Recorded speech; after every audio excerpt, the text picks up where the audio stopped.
Mr. Jailer. I'm talking to you, jailer.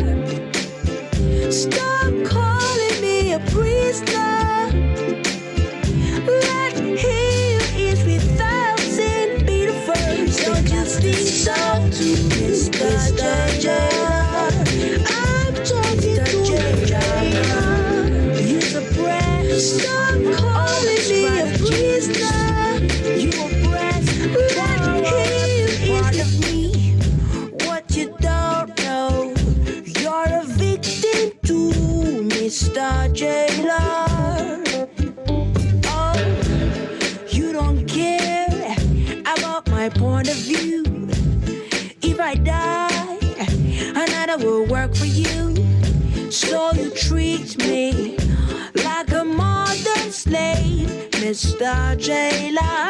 I'm talking to you, jailer. Stop calling me a prisoner. Let him who is without sin be the first to cast the stone, Mr. Jailer. Mr. Jailer, man.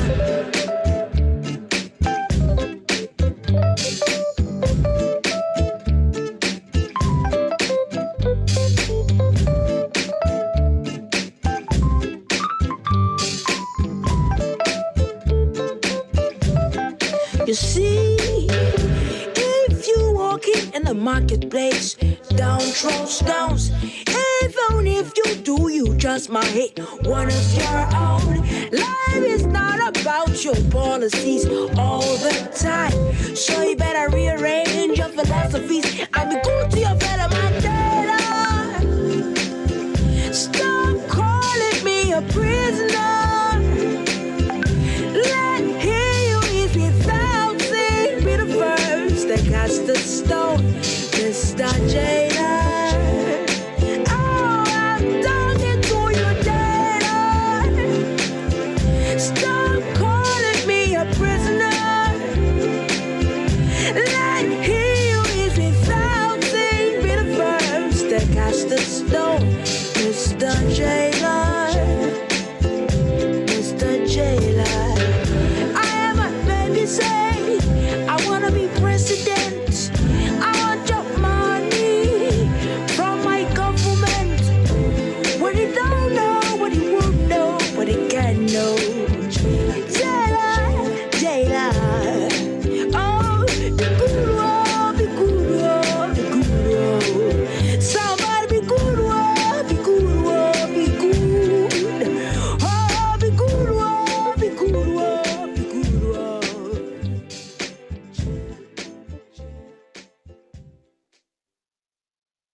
The demand for cybersecurity professionals is on the rise.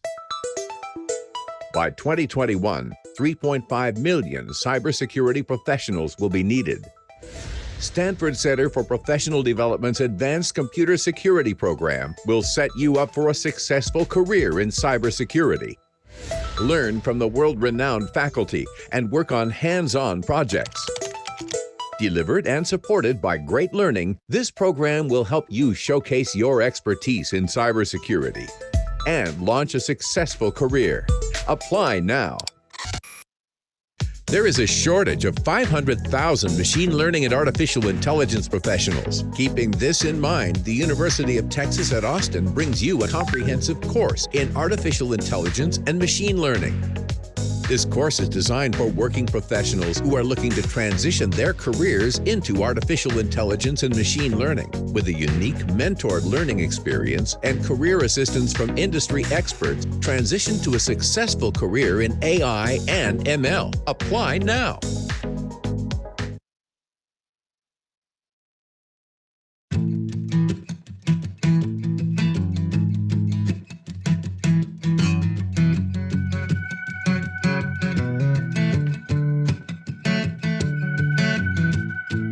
We don't have to go to 360 degrees. Now it's time we go the 180. You don't have to climb the highest mountains. For all you're looking for is within you.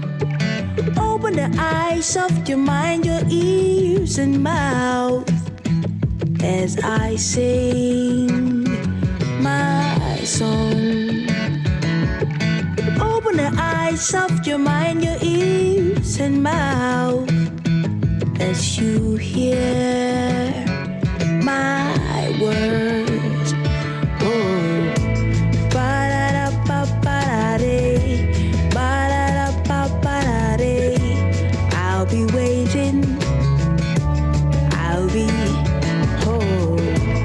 Ba-da-da-ba-ba-da-dee, ba-da-da-ba-ba-da-dee. I'll be waiting. I'll be. We still live in yesterday. Many today the waste away, but nevertheless it's never late. Oh, see the times have changed. I thought you knew that these words will never ever wait for you. The world has gone past times of fighting. So drop your guns and your swords and let us live all as one. We all need love and understanding. So drop your guns and your swords and let us live all as one. Oh, ba-da-da-ba-ba-da-dee, ba-da-da-ba-ba-da-dee. I'll be waiting. Oh, I'll be.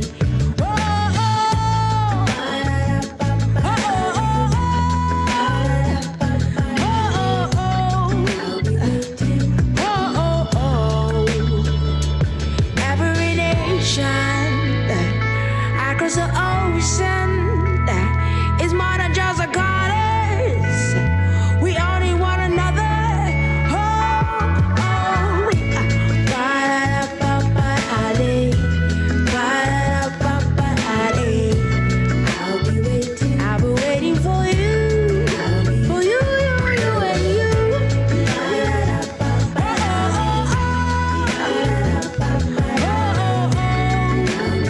I'll be waiting for you, every people, wherever you be. It's more than just a corner. We all need one another. Oh, we all need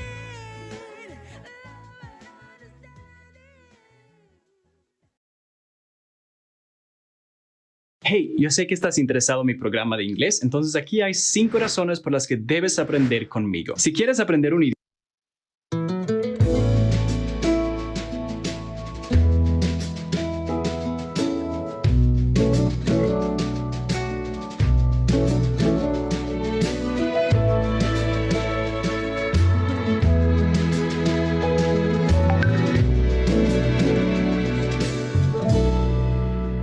I wake up, I see you as you leave. I feel it, I see it as you leave. When we kiss, I went deep, but you're far away. Bipante, bobi banjo, fibisile. Bipante, bojobaro, fibisile.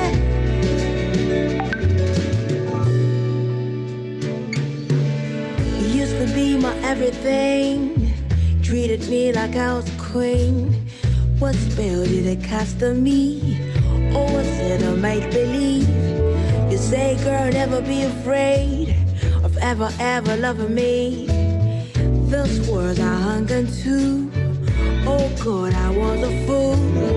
You became my bad habits, keeping up appearances so you could notice.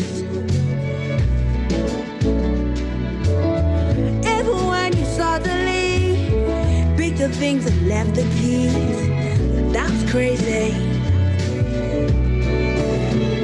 Be back there, be back show. Feel me silly. Be back there, job and rock. Feel me silly. Everyone, how are you doing? Be back there,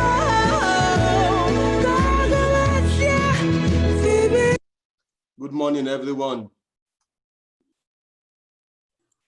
Good morning, Mr. Bayo. Oh, thank you. Good morning. Confirm if you can hear me. So I'll just request that we allow for some few minutes to allow others join. And thanks to everyone that's found time to join us this morning. We look forward to a very interesting session. So we have like 3 activities ahead of us. So let's give about some few minutes. By 10:05, 10:06 each, we should be able to start. Thank you. All right, thank you. be back there,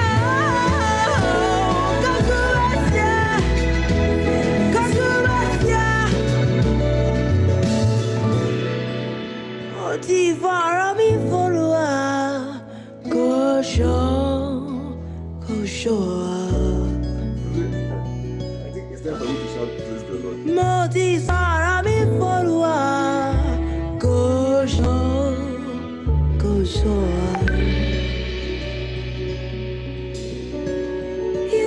Ìwọ nìkan ṣoṣo, ìwọ nìkan ṣoṣo, ìwọ nìkan ṣoṣo.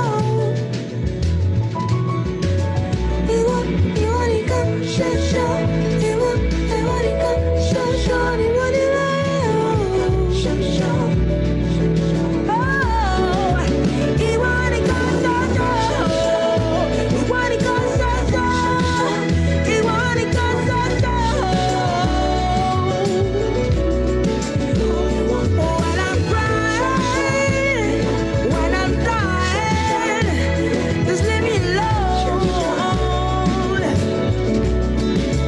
I don't cry your river, I don't wanna fall. Just leave me alone, leave me alone. Take my hand in mine.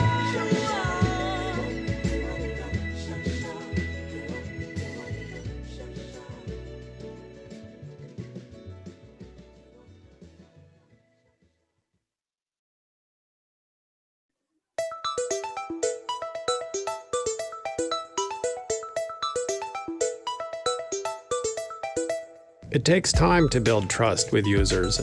And trust is hard to win back. Building and maintaining trust online requires active collaboration between teams. Ranging from policy to engineering to operations. The Stanford Advanced Computer Security Certificate Program teaches professionals the advanced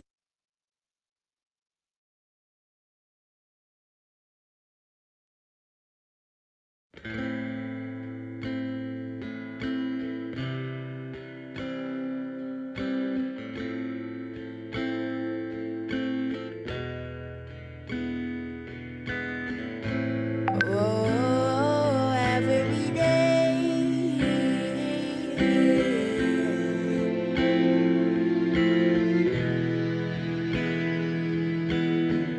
Every day's not a holiday. My life's like a subway. Oh, I know this love don't last. Look at me, tell me what you see. Do you believe this love is real? Oh, I know this love don't last. I've come from far away to see these go down the drain. I waited patiently, and this is what I get. Emotional, defending me. The whole wide world is giving in. I'm not so free to express myself. The woman in me, but what don't fit away. My mama said, baby, be careful. If anybody come to say I love you, oh, oh.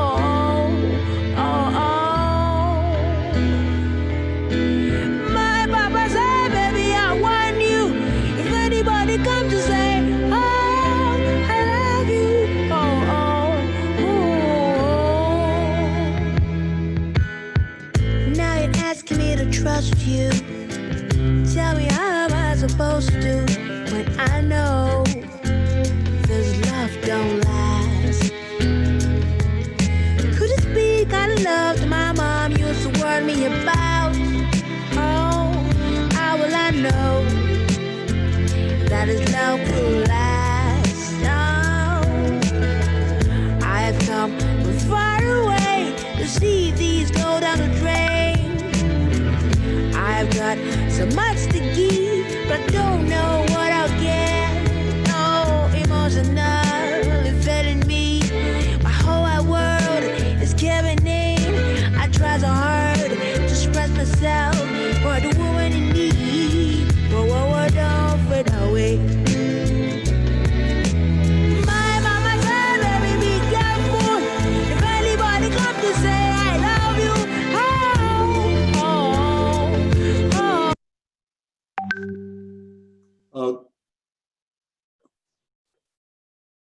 So we are starting right now. Just permit me some few minutes.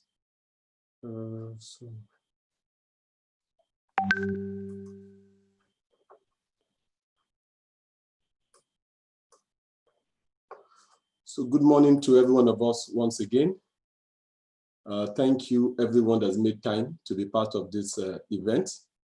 I just want to confirm, I hope you all see my screen.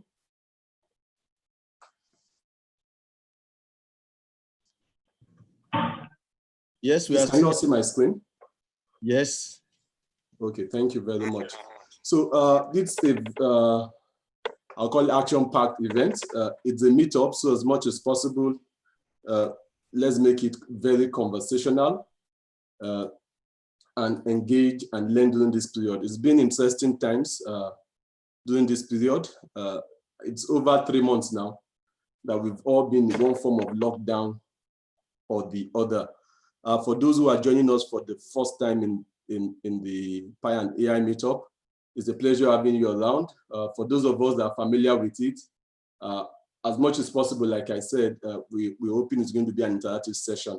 So I'm just allowing my video briefly so that you put a face to the voice, but in some few minutes, I'll take it off for the sake of bandwidth. So if you look at my screen, you would find out that today we are open to engage Robert John. At the same time, we're having a special guest from the Tech Needles, guys who had made very good use of this lockdown and took part in the challenge and did exceptionally well. And I think one of the biggest issues, if you're a practitioner in this space, is always having to deploy. The challenge is particularly interesting because it wasn't delivered in a notebook, Jupyter notebook. Instead, it was a solution they built. So we're looking forward to hear from them and have them share their experience. And then this event in particular is very special, and I would say special in the likes that beyond regular meetup, we're also having friends across the Niger. That's the Northeast Humanitarian Innovation Hub. They are joining us, and they will be sharing with us what they are doing at the hub. And we'll also be looking out for opportunities to collaborate and work together. There are several things members of the meetup can. If someone is saying he can't hear me, can you hear me, please? We can hear you, sir. Okay. Yes, we can hear you. Okay. So, so what I'll do briefly is I'll take off my video. That might help the bandwidth actually. So they'll also be sharing what the work they are doing and then opportunities for collaboration and the likes of it. So I'll do some, Robert will be joining us over the phone. He would actually dial in over the phone. In particular, Robert reached out to me, I think yesterday or the first day, and said he had an emergency that he needs to travel and address. So he would dial in. We've just spoken. And so he would dial in and join us over the phone. And so at the moment, he's not with us because he's on the road, but he has a family emergency he's attending to, but nevertheless, he would dial in. So we're going to do a little, we'll move things around so as to accommodate him. Even though we have 10 to 2, we do not intend to stay till 2 o'clock. It was just to give us that bandwidth for time. Again, it's a pleasure having every one of us today at this meetup. If you look at the slide, you have an attendance list. Please make sure you you fill the attendance. That's the only way deeplearning.ai will be able to get across to you. And usually for everyone that attend a Pi and AI event, you have the opportunity to get discounted vouchers for the deeplearning.ai training. And for some of us, it's been very valuable in growing our competence. So let me just quickly confirm some things. Ahmad, do I have you on the call?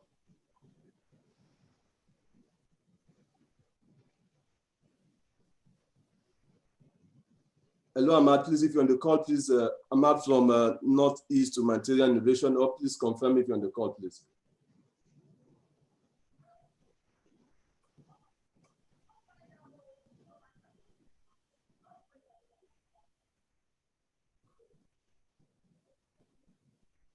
Please hold on. I just confirm he's on the call.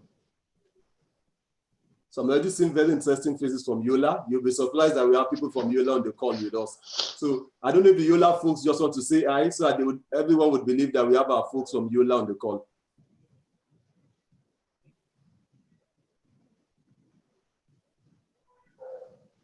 Hello. Hello, sir. Okay, this is Dr. Abel Ajibesen from Yola. I'm affiliated with the American University of Nigeria, currently the interim dean. Thank you very much. And interestingly, we had a plan to, we're working on something around having a deeplearning.ai event in Yola, and courtesy of Usman. Usman has been very helpful in facilitating this, and this one is a member of the community too. And these are the kind of collaborations we're looking forward to, where we'll share and grow our competence across the nation. Because again, if we're able to grow our competence, then we can take what we know to solve the problems that is facing us, or that are facing us as a people. So once again, please don't miss out on the attendance. Please, you could use the link. That's one, or you could go ahead and use the QR code. So a little bit about deeplearning.ai community. It's a global and diverse network of deep learners passionate about learning and building their AI competence. Deeplearning.ai provides a platform for different communities to meet and learn, improve their competence. And they provided a series of trainings. In particular, while you were registering, there was a recommendation that you consider taking the AI for Everyone course that deeplearning.ai provides, because I've taken the course and I can tell you, if you know nothing about artificial intelligence, that would be a good place to start, to give you a sense of what AI is all about, the difference between AI and machine learning, and the likes. So deeplearning.ai provides that community. And if you look at the map, you would notice that while we look at other continents and we have several participation, very little is actually happening within our continent. Just recently, we started the deeplearning.ai community in Kano, and we hope this can spread. And sometimes, why do we desire this? I'm on a platform, and when I shared this meetup, someone asked, "Oh, so when are you going to host Andrew Ng?" And there's a report I recently saw, and I think I shared it on our WhatsApp group also. That's for Lekki Data Science Meetup. And what I said was, this is the reason why we can't host Andrew Ng. The reason being that if you look at the number of researchers AI researchers in the world, Africa still has very little representation. We still have very little representation. So if we're going to be able to host, yes, you would get the WhatsApp group. If we're able to host people like Andrew Ng, if we're going to be able to engage them, then we need to grow our community. We need to grow our learning. Yes, we're doing a lot. A lot is happening at several communities for which I'm a part of. Also, we're doing a lot, but there's still so much to be done. And I'm sure the map, pictures say a lot. So if you look at our continent, it looks very quiet. The same way too, if you look at different indices, either from Coursera, from EDX, you find that kind of compared to other continents, that calmness within the continent regarding AI and deep learning competence. So I hope as we come together, as we have a conversation, as we talk to ourselves, we would be able to learn, and beyond learning, we also grow this competence and then apply them to our society. That's what the deep learning.ai community provides. So basically, I'll just walk us through. It's more of an interactive session where Robert John will be taking our questions and answers, and then I hope. Can someone please share the link? I know someone complained that someone just told me that the link for questions wasn't up and running. So what we'll do is this: you can go ahead and put in your questions within the chat when we engage Robert. So I'll just walk us through the 3 different communities that have come together to make this event possible today. Wow.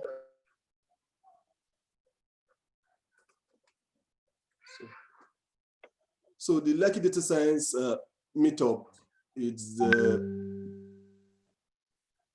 organizer of the Deep Learning.ai Pi and AI event, and several of us on this call are on the meetup. It's basically a meetup of data scientists and AI practitioners and enthusiasts who want to grow their competence, who want to be in a network, who want to grow their network also, because you see, there's so much you can learn from the network. You can't be alone. Someone once said that if you want to go fast, you go alone. But if you want to go far, you go together, because there's so much we can learn, and it will interest you the kind of information you get just by simply being a part of the WhatsApp group. And there are several communities. Lekki Data Science Meetup is just one of those communities that try to bring data scientists, AI practitioners together under one umbrella to learn from one another, to share experience and the likes. So we hope that if you're joining us for the first time today, the WhatsApp QR code is there. We'll share it later on the chat with us. You can join us and also learn. And our main page is actually on meetup.com. You could also join. So anytime we send out communication, you can be a part of that communication. Now, we also have the Tech Needles. And like I said, it's communities of communities. Several of us are in 1, 2, 3, 4 communities, because you learn, you build association, you build network. Yes. So the Tech Needles is a social impact talent accelerator driving the agenda to prepare Africans for the workforce of the future. And they provide trainings and mentoring, and they have a special virtual program that help desiring data scientists and AI practitioners to start from ground zero and grow their competence to the point where they become practitioners. And today we'll be having participants of the Tech Needles Python at Home challenge share their experience. And very importantly, also, we'll be providing more information when we get to that segment, when they provide that details. Another community I'm excited to talk about is the Northeast Humanitarian Innovation Hub. And sincerely, Usman was the one that facilitated this engagement. I hope Usman is on the call, that made this engagement possible. And I'm really looking forward to you hearing from them today. I've seen their presentation slide as being a facilitator of the event. And I am excited to see what they are doing in Yola. And it would be nice for you to be a part of it. Doctor would tell you that I planned to visit Yola. I was hoping that I was going to go to the university in Yola to see, because I've been told of, as in I have a colleague at work that actually has been there, and he said, look, Bayo, you've just got to go and see what we have in Yola. And I hope that today's engagement, today's conversation would wake up interest in those of us that are just Lagosians to pay a visit to Yola, be a part of the community. Let's see how we can collaborate and work together and grow our competence such that we can apply it to solve different problems in our society. So we'll also be taking a presentation from them. So at this juncture, I just need to validate and verify everyone we have on the call. So I want to confirm, Robert, are you on the call now?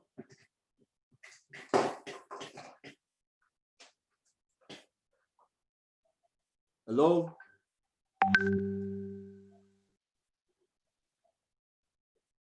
Hello? Okay, so what we'll do is, like I said, we'll move things around. Robert had informed me that they had a family emergency to attend to, so we'll be dialing in. We've spoken this morning.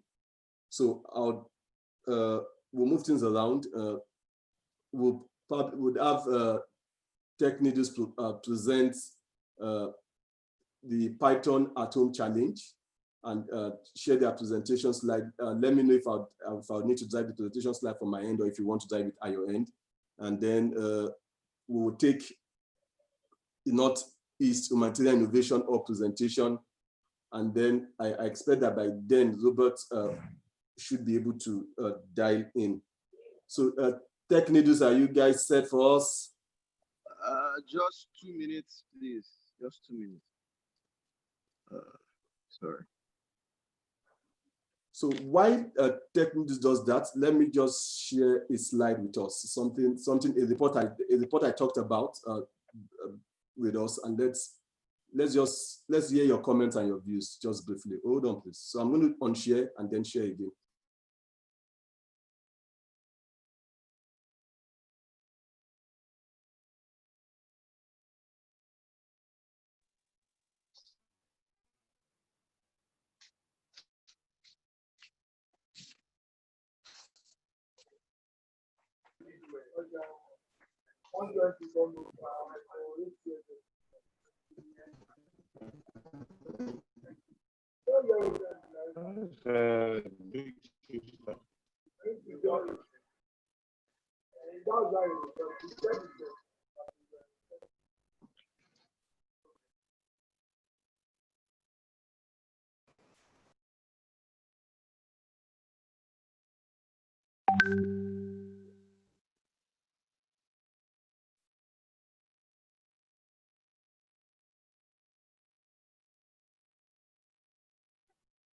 So please confirm to me when you can see my screen. Okay. Yes, and Tech Needles, when you're ready, please let me know. So can you all see my screen? Good morning. No. Okay. Hello, can you all see my screen, please? Oh. No. No. Okay, so hold on. So what we are seeing is the Northeast Innovation Hub.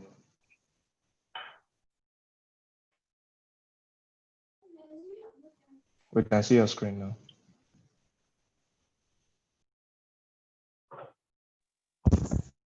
Yes, Mr. Bayo, we can see you now.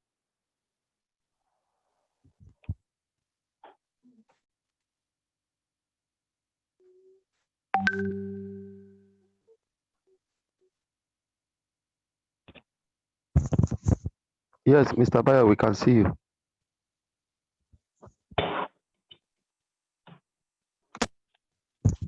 Hello. Hello, Mr. Bayo. We can see you. Hello, sirs. Pardon us. So pardon me. I had to stay muted for a little. I needed to speak with Ahmad to be sure he's on the link. And so I was told that some of us experienced a little challenge while registering. We had this notice that the registration was filled up. Okay, I saw that notice, fixed it, but I guess some people missed it. So just please spare me just a minute. Let me send a message to Ahmad. Please just a minute, please. Hello. Hello. Did you hear me, please? From Ahmad, I think he's in the next 30 minutes. He will in and then will join us. Okay. So you're sure he has the link? Yeah, he has the link. He's very sure.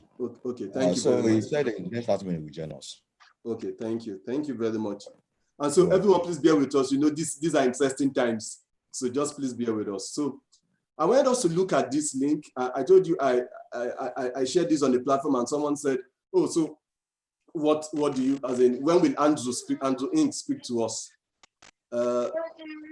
And if you look at this, so this is where I want us to see. So where the top tiers AI researchers work today, where the top tier AI researchers come from. If you look closely at the pie chart, you would find out that we, as in Africa as a continent, does not even seem to be represented. And that is quite humbling. I sent out a chart and said, look, even smaller countries that are far our size, how big? So, okay, let's excuse the UK. Let's excuse Israel. But can you see Iran on that list as a country? Even doing better than the whole of Europe. Europe had to be bonded as a continent to be placed on it. And it's this kind of reports or research findings that tend to speak to people like myself, in the sense that we need to grow our competence. And we can't do it alone. It has to be in partnership. It has to be in collaboration with every one of us. The kind of partnership we're having with TechNeedles, the one we are hoping to build with Northeast Innovation Humanitarian Hub. Because it's only when we have this kind of partnership, then we can begin to consider solving problems. So if you could go further there, it also gives you a sense of where the school, the graduate schools they go to, and then where they do their postgraduate work. It gives you a sense of the flow.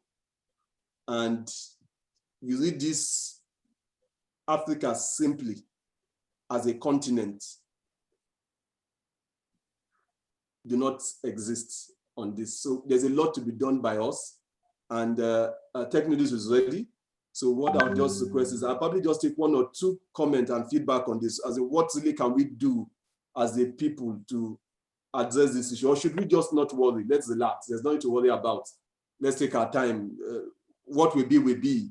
I don't know. Let me just allow. So remember, it's a meetup, so it's a give and take. It's a dialogue. So can I have some few comments around it, around just what I'm sharing with us on the screen? Please go ahead. Okay, may I speak, please? Yes, please give us your name, then go ahead and speak. Okay, good morning, everyone. My name is Chukudum.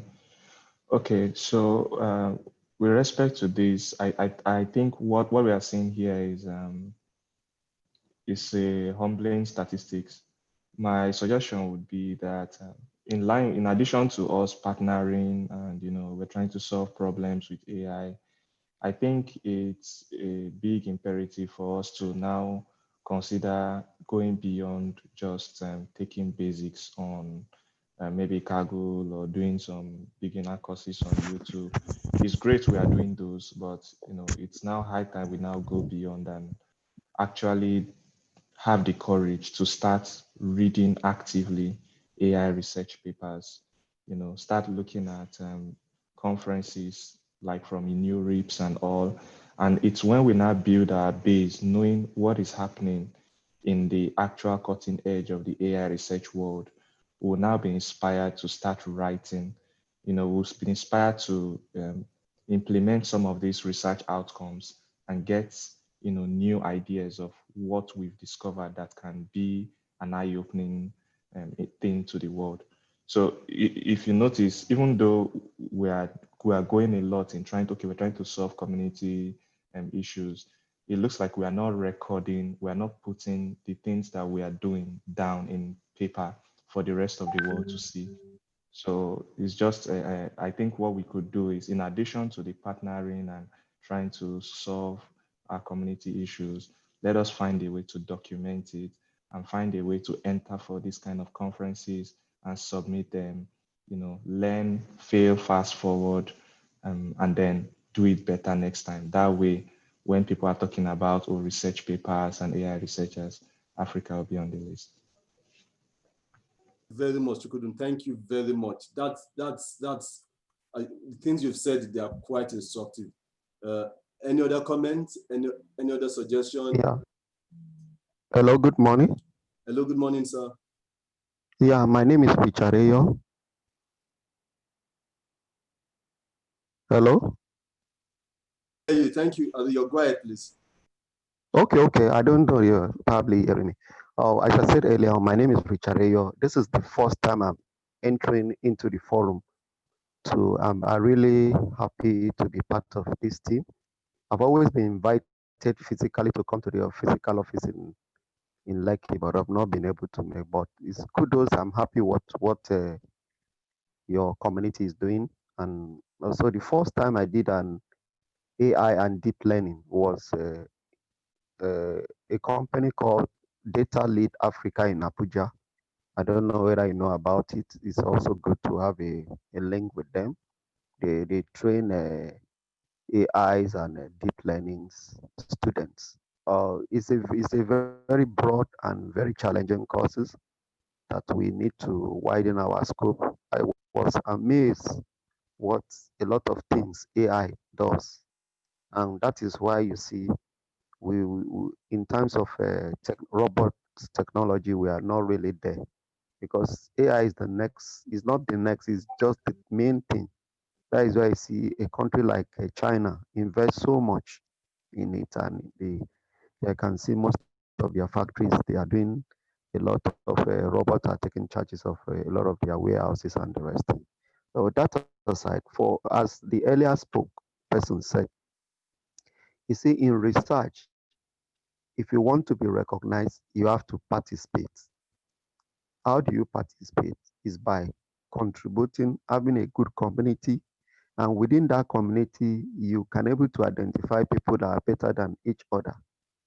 They come together, they put a piece together, they work on it, they develop, they make research, they come up with a unique solutions, which if they come to go to an international conference, by the time they do their presentation, you are uniquely identified. That is solution one. Another thing is that by collaborating with other communities, for example, in a country, Nigeria, you said you identify one community in Kano, another one in Yola. There's another community that was meant to know when I was doing that training in Data Lead Africa. They have a community in Abuja as well. There's a need for that collaboration as well, so that it could be very strong and very robust. Because together we are, divided we will fall. So that is my little contribution I could probably do. So once again, I'm Richard Ayo by name. Thank you very much. So, Doctor, I would like to hear from you, being someone in the academia, how would we, so what's the challenge with research? Is there a way the community, the industry can partner with the academia? So I was in one conference I talk about Indaba a lot, everyone that knows me. That's like the only conference that's wowed my life, where data scientists, AI practitioners all over Africa came down to Kenya and we're together for like 1 week. And I met with one of the researchers in IBM, and the guy said something, look, you are in the industry, you would have to find a way to partner with those in the academia, because the guy in the industry is too busy to read papers. The guy in the academia reads papers, but he needs the industry to express what he's doing. So, Doctor, would like to hear from you. What are your thoughts in this space? Thank you so much. These are a very interesting debates, and I think with the way we start, we go far. Once again, my name is Abel Ajibesin from American University of Nigeria. The first speaker actually spoke on making our research, our output available. This is very, very important. I quite believe that we have quite a thing that we can showcase that can be counted, but obviously they are not counted. We didn't make them available. I think this is one thing that we have to really take seriously. I was surprised to read last week that a university from the Northwest, that is the Federal University, is the new university. If I remember the name, I will tell you. Okay, Federal University of Dutch, that Jigawa State.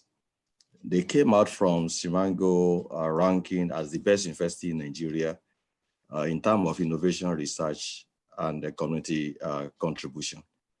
I want to believe that there are some universities that are better than this university, but they do something different that those universities that we think they are better, they didn't do. And they got the recognition in the world. So I even told myself, I have to physically go there. What are they do different when it comes to innovation, research, and development? So, and we have big university there that we say, oh, great UI, great whatever, but we don't put all these things, we don't, so we benchmark ourselves locally. Now, we need to benchmark ourselves with international community. Benchmarking means that what are they doing that we didn't do? It's not that Nigerians, we are not intelligent. It's not that we are not all over there. I discovered that we have great ideas. We don't patent those great ideas. We have to develop those culture, even if it's locally. And our education system, because I'm currently building the School of Engineering in American University of Nigeria, and I'm trying to, we started last year, I'm trying to deviate from the traditional practice, because it's not about I graduate from university and I have my certificate, go there. Am I really marketable? I think the missing link is there that are not making our research, our university to be attractive. The industry is so far from the university. There should be a serious synergy. And I'm trying to build that so that there will be, a student can graduate. In the North America, for instance, they have what they call a cooperative. A cooperative means that once you are in university as an IT or engineering student, you are connected with an industry. Any summer holiday, you are with the industry. So when you finish 5 years program, and I'm trying to do. I didn't get you. That there will be within a student. Hello. Yeah, go ahead, sir. Okay. Yeah. So in that case, a student can finish and write his CV, say, okay, I have 4 years or 5 years experience. But in our own case here, there is only CWES, which sometimes we don't really serious about it. And a student of 5 years program finished without any experience. So those are the things that we have to actually look at. Then we also have to look at how our undergraduate, we develop a research culture right from the undergraduate. A journal is coming up called the African Journal of Undergraduate Research. So this will be shared. so that our undergraduate students, our graduates, you will even see here that a PhD holder cannot make a paper out of the research findings. So it's as bad as that, and it's good that we're addressing this. So I think it will be a continual effort to discuss us, make some of findings. We can report some of the findings and see how can we do this thing better. And I believe that the way we are trying to synergize is the best. So whereby students can learn a lot from industry, and we can give them the space to grow their idea. So that is my contribution. Thank you so much. Thank you very much, Doctor. Once again, I'll tell all of us to consider visiting American University in Yola. I was told when you go there, your perspective, your views about would seriously change. So please keep that in mind. So technically this is set for us. So I'll bring up their slide from here. Please hold on.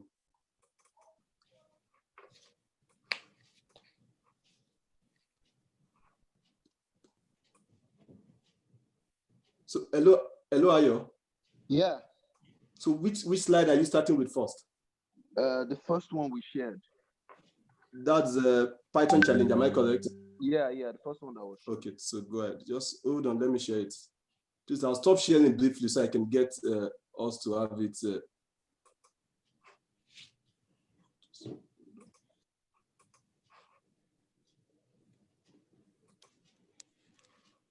So you may want to give us give us more background on Technidus so that people appreciate where we are coming from. Okay. All right. So, I mean, good morning. Hold on, let me share again. Just hold on. So, Bayo had said it all. What Technidus is doing, and what it's all about. It's really around helping people build competence, and and ensuring that Africans can actually participate in what we call the fourth industrial revolution. Now we know that it's no news that the world is moving at a fast pace. Technology is changing things, changing industries, changing the way we do business, and even changing our lives, right? And so what that means is, in the coming years, technology is going to be, it is already a focal point, but I mean, it's going to continuously be, a point of focus globally. And when you look at, the Nigerian educational system, you find out that what we have cannot really cater for what's going on in the industry. And that's what everybody, has been talking about, the fact that there's no proper handshake between universities and, the industry. And so if we're not careful, what is likely to happen is the fact that there'll be a huge gap, and there'll be a huge demand and supply gap, in the sense that industry will be requesting for certain things, right? But universities will still be churning out, people who cannot necessarily match up to the standards or to the requirements and the desires of the industry. And so that's one of the things which we're trying to bridge, the fact that we can actually train, inspire, and mentor people such that they'll be better fit to meet the requirements and the demands of the industry. And also the fact that new opportunities are coming up every day, new technology opportunities. When you look at the initial industrial revolutions, there were certain jobs that became outdated, right? And there were certain other jobs that came to life, right? When you look at each of the industrial revolutions. So a case in point is the third one, where we had computers. A good example is the fact that typewriters became extinct. In fact, I'm sure some people don't even know what a typewriter looks like, right? And so the whole idea really is to ensure that Africans can actively participate in what we call the fourth industrial revolution. So the focus has been on data science, but obviously there are several other areas, the things, artificial intelligence, robotics, and several other areas which need to be considered. So that's it. In terms of this program, I'll be speaking on behalf with Timmy, and I'll say that no, sorry, Bayo, the first one that was shared this morning. Okay. that has several pages. Yeah. So Okay. so what Should I bring Bayo that said up now? about- Should I yes, bring that up? yes. Okay. So like I said, I was speaking on behalf of Tech Nidos along with Temi. We were both privileged to be, facilitators and instructors and mentors for the program.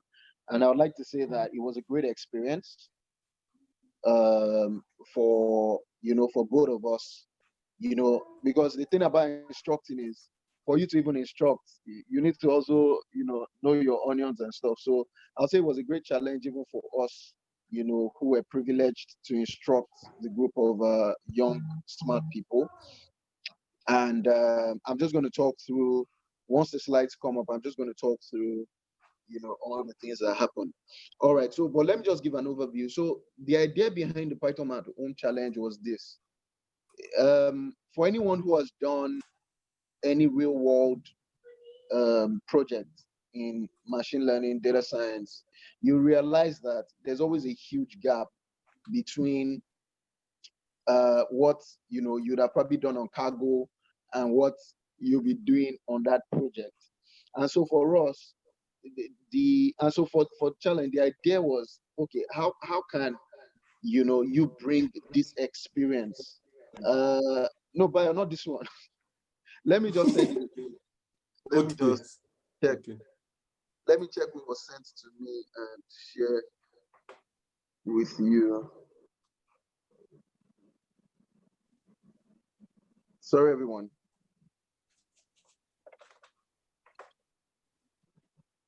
Okay, so I've sent it to you on WhatsApp. Okay. A specific one, yeah. All right, so thanks. So the idea was, okay, how can people, get to experience what it feels like to work on a real life project and to go through the whole, data science pipeline cycle. And because when you think about it, a lot of times when you're working on competitions, there are a couple of things that are already done for you. So for example, they've already collected the data for you. The data is already in a specific format. Yeah, once in a while, you probably have to do some cleaning, but not too major. Also your focus is really on accuracy. Let me just climb this leaderboard. But the truth about it is when you're working on real life projects, there's several things you have to think about apart from accuracy. And one of them is, apart from accuracy, is performance, right? I don't care how much accurate a solution is. If a solution is taking 5 minutes to generate what I think should take 5 seconds, then it's a useless solution. Do you get? Explainability sometimes can also be important.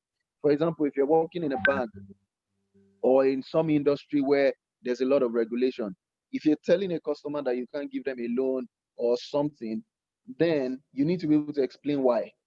So it doesn't matter if you have an algorithm that is 99% accurate and that performs within 5 seconds because you have the best infrastructure. If that thing is not explainable, it is still useless. Do you understand? So what you find out in industry is that, yes, the academia is coming up with this novel algorithms and how to do this and how to do that. It's this today and that tomorrow, and wonderful papers on how this can work and that. But you find out that in industry, people are still using in fact, some people even don't use neural networks. They still use what's this thing called decision trees. Why? Because it is simple, it's explainable. It might not be as accurate, but they can explain it. In terms of performance, it is fast, and the accuracy is something they can live with. So maybe 80%, for example. So you find out that there's a huge gap, right? And that's what this was meant to just try to help out with. Okay, so Bayo, please, can you move to the first page?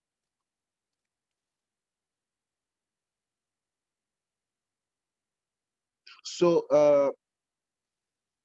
the challenge was really to build real world solution for the real estate industry. And the reason why real estate was chosen wasn't because the Tech Nidos founders had real estate background or anything, but really it was because data for real estate was easily accessible.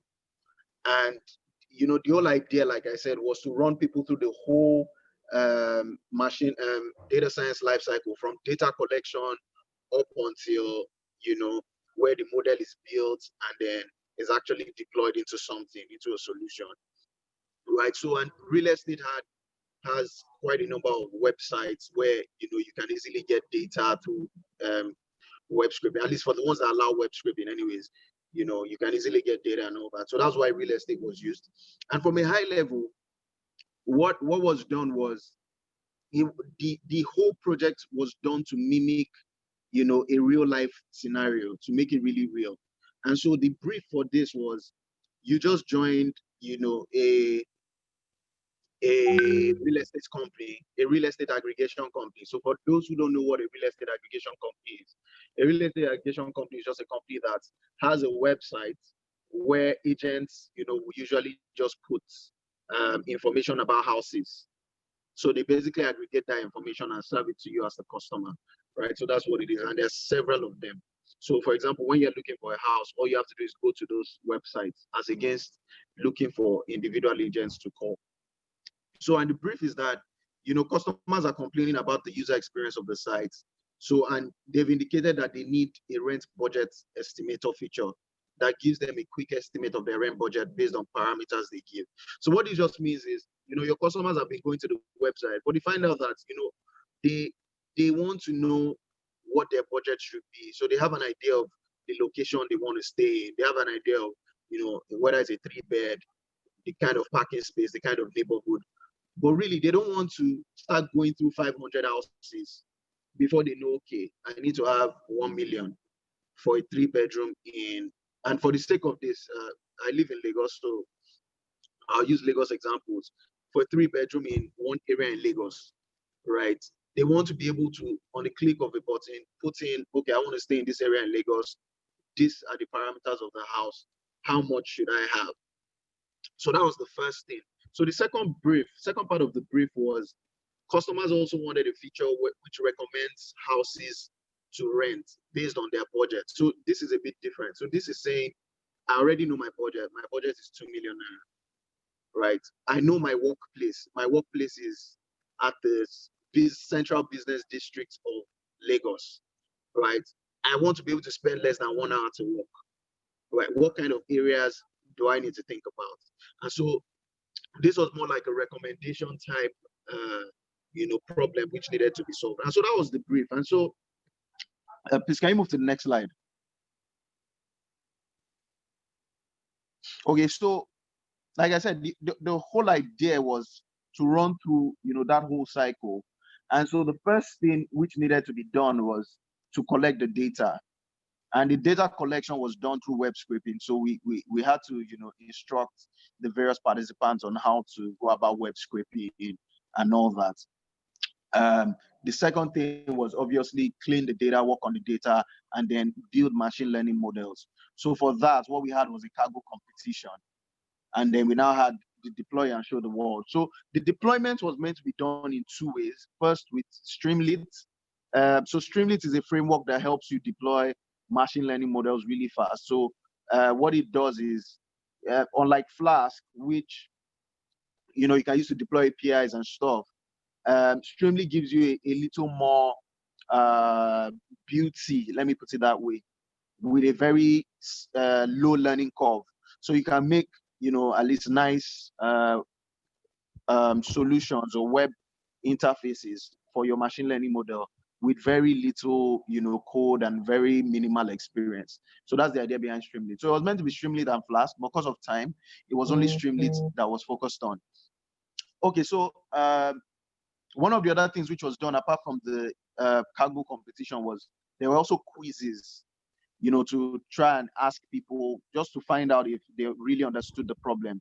So for example, those 2 challenges I gave you at the beginning, there were quizzes around, okay, what kind of problem is this and how would you solve it? Do you get? So for the first one, for example, that's a regression problem. How would you solve it? You use regression algorithms, and there's quite a number of them. You can use decision trees, you can use random forest, you can use even linear regression. For the second one, it was a bit more tricky because quite a number of them had not worked on recommendation engines. So they couldn't quite get the answer right. But basically, for that, you can use something like a KNN, right, which helps you find nearest neighbors and all that, or similar houses to what this person is requesting for. Okay, please, next slide. Hello?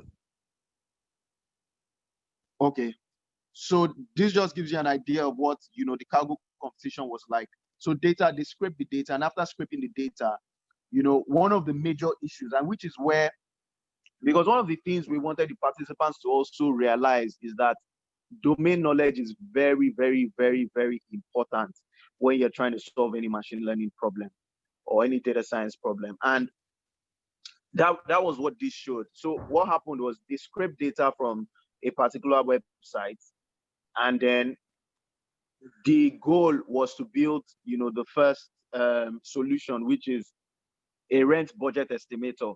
And so obviously to do that, they had to use regression algorithms and all that.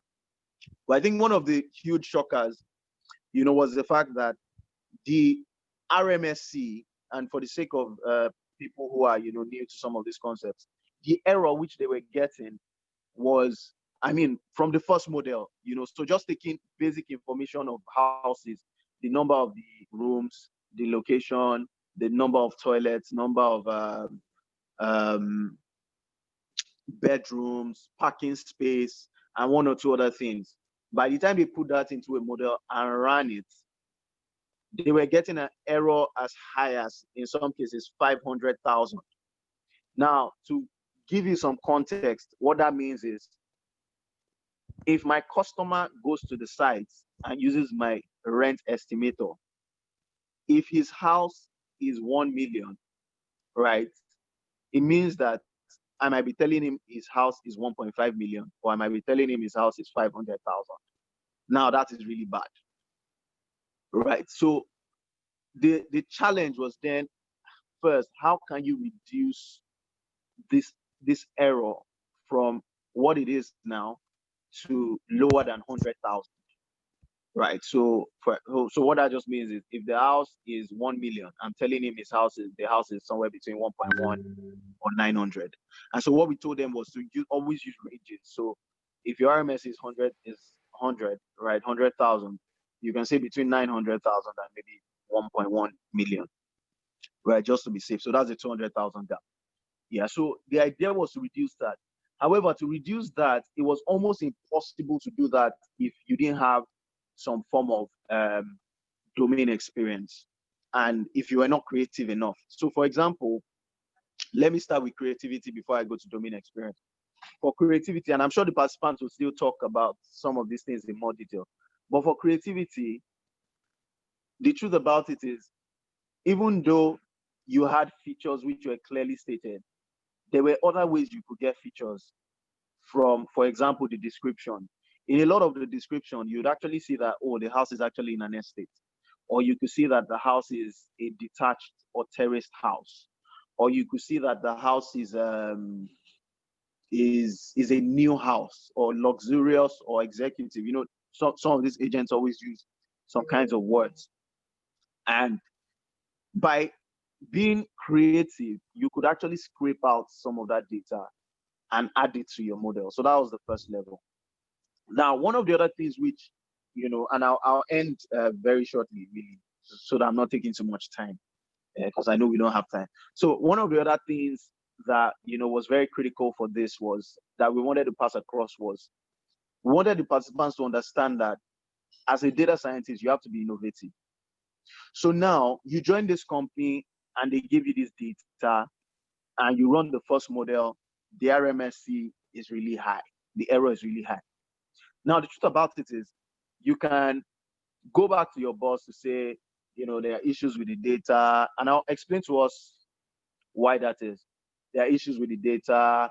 There are several fields that are missing. So for example, even in the description, it's very hard sometimes to identify whether it's an estate or not, and all that. And you can tell your boss, okay, you want to work with a team which builds the website to be able to create more fields for the agents to fill in. So for example, you want to make it mandatory for agents to tell you whether it's an estate or not.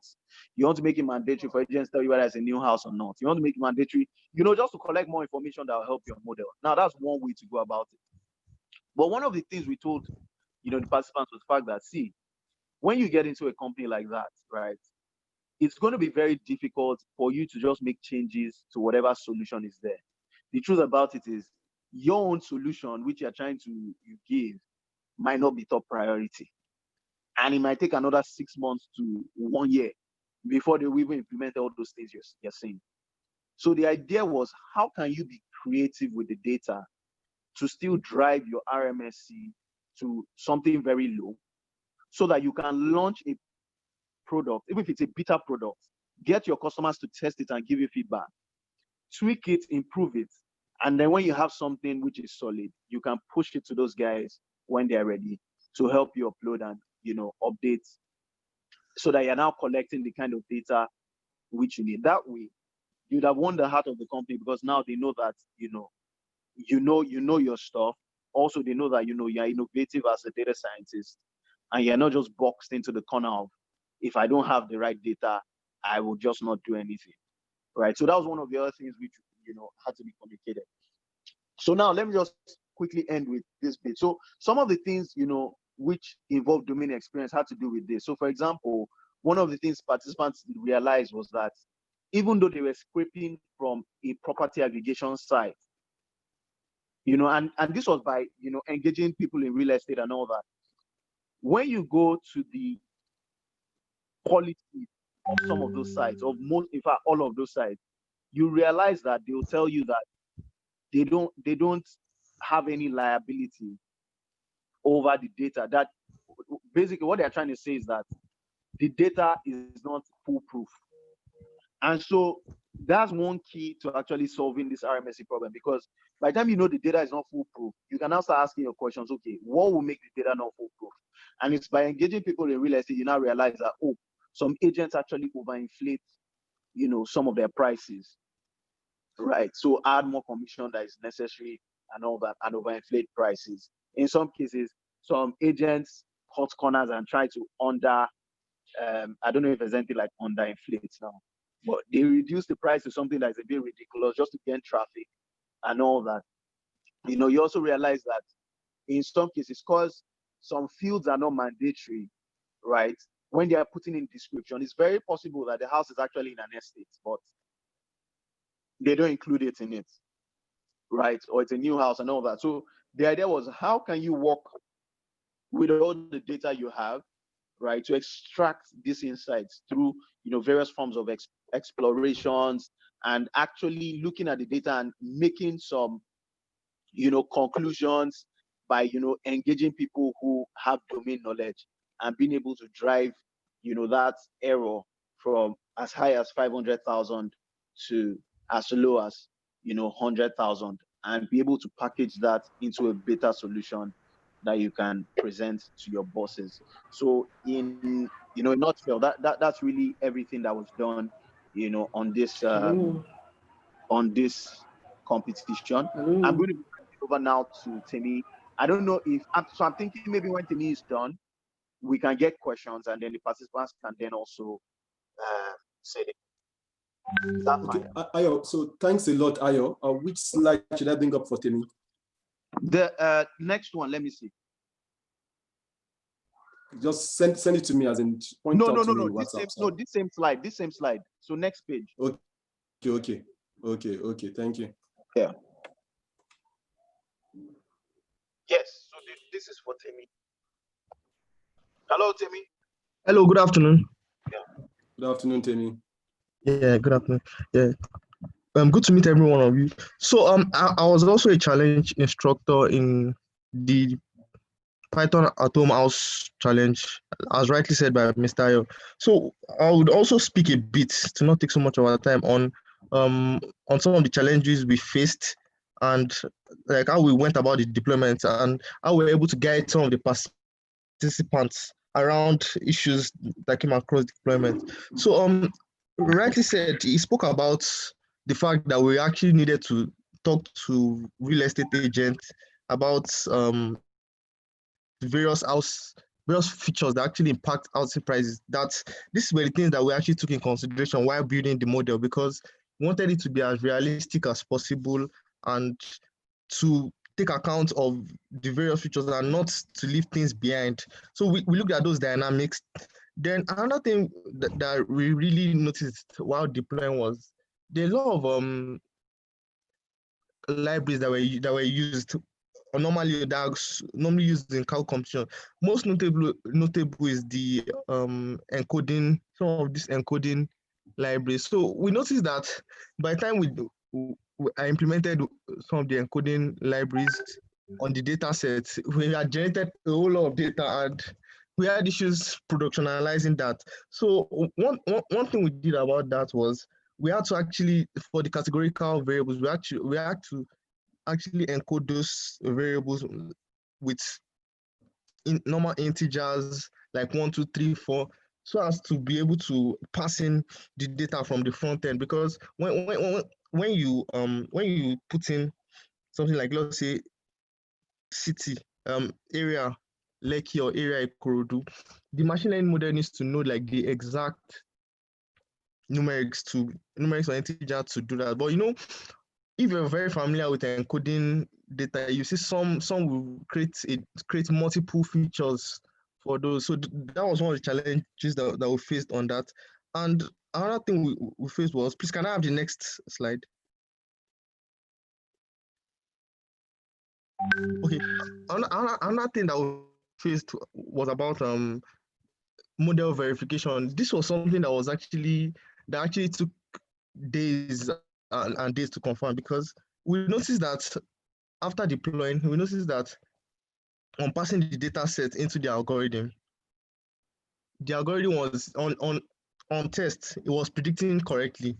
On live, it was predicting wrongly. So we had to actually do something called like reverse engineering, whole process again and seeing where we were at fault. So that was now when we now noticed that a feature that we were supposed to change to integer I'm talking about on the Streamlit application. I think it was now passing it as a string. So we fixed that, and that really was one of the things. So I mean, the whole idea of this thing is, at the end of the whole process of practicing machine learning and data science actually goes beyond deploying a model. We actually dropped it on a live production. We tested it with various samples, with various test data to just validate that model and make sure, because at the end of the day, when we put this solution out there and it's not working as it should, it has actually rubbished all our effort. That's why I feel deploying on production should be very critical for a data scientist.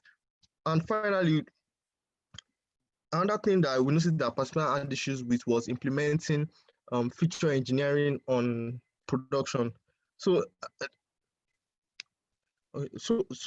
doing that, a lot of participants had issues with it as regards probably maybe adding some variables and multiplying some variables, whether they were supposed to pass it directly into the model or would the customer fill it in.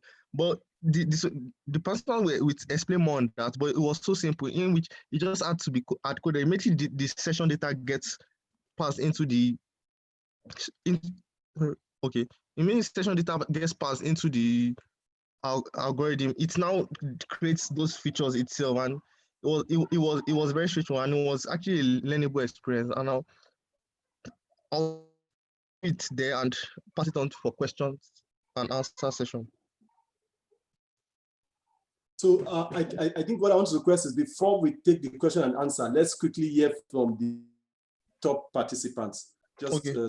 So I'm going to stop, pause sharing, just show up the top participants again, so we don't.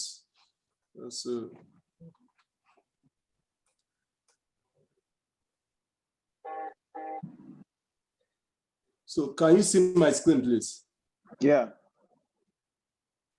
Okay, thank you very much. So we'll start with the second runner up, the first runner up, and the first position. I think if there's anything we all are realizing, that data science, machine learning goes beyond cargo competition for the real life environment.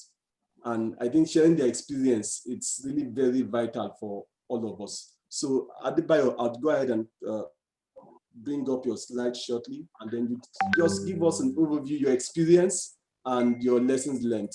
Just hold on, please. So I'll share your presentation slide now.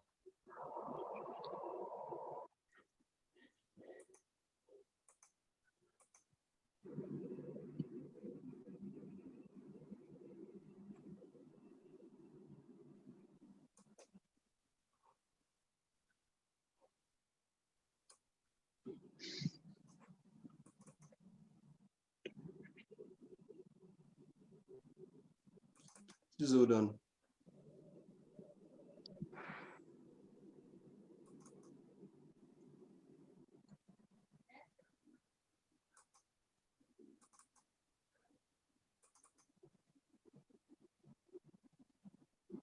Yes, so okay. I should be able to do that now. So let me know when you can see my screen. Yeah, I can see your screen. Yeah. Can you all see my screen? Yes, we can. Okay, so Bayo, go ahead. Let's know what your biggest challenges were, how you maneuvered, and your experience and lessons learned. Yeah, good morning, everybody. My name is Adebayo. Good morning. Yeah, so the Python Atom Challenge was a wonderful one because upon registration, when I saw it was for mid-level data scientists, I was like, can I really make it here and everything? But in the end, it was worth it. So one of the biggest challenge in this program is like, when like Mr. Ayo said earlier, they gave us the data and we had to model it. So upon modeling, and when someone, when instructor is telling me that, yeah, you can model this thing and you can get less than 100K error, and when you tried it, you started getting 400K, 500K. So you're like, what's wrong? Like, what's happening here? You tried your different models, XGBoost, everything. So the main take home from this challenge is that when you do your feature engineering very well, when you, and feature engineering is actually, is related to your domain knowledge, the understanding of your problem.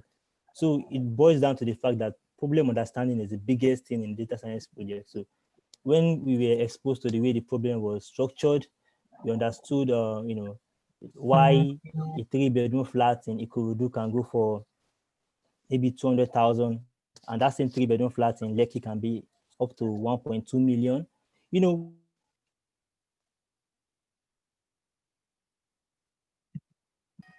Doing your box plot or your histogram to check the skewness of the data. Hello, can you hear me, please? Yeah. It was breaking, but we can hear you. Yes, we can. Okay, so to check the skewness of the data. So, if you attend courses online, maybe you've taken data science course online, they tell you, okay.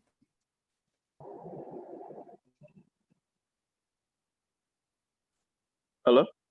Hello, we've lost you. Yeah. Stuff like that are very common with Hello? Hello? Hello, Adebayo. Can you just come again? We lost you for like 5 seconds. Okay, so I was saying that you taking out online courses and studying how to handle outliers, and you see that when you do your histogram to check this skewness of your data, like you plot a distribution, or you do your box plot to check the outliers, and from there you just think that, oh, you know how to handle outliers. So it's not really about that. It's about really understanding your problem. For example, when you plot that, okay, all the 3-bedroom in my data, let me see how the distribution looks like. So you see some 3-bedroom ranging as close up to 2 million, while some even maybe 100,000. So ideally, you would have just dropped the 3 million data or the 2 million price data. So it boils down to understanding the problem and knowing what to call an outlier based on your problem you're fixing. So it also goes to the fact of how to do your feature engineering. So it really helped me when I was doing my feature engineering, adding flags to different kind of data, doing clustering, one-not encoding. So it in the end, after I did all this, and I saw that, wow, it was really achievable to get less than 100K error on this particular data. So it was an exposure to feature engineering, and also it gave me this we think that these days you see auto ML everywhere, and say that, okay, fine, Amazon cloud, just go there, put your data, you don't need to understand, just see.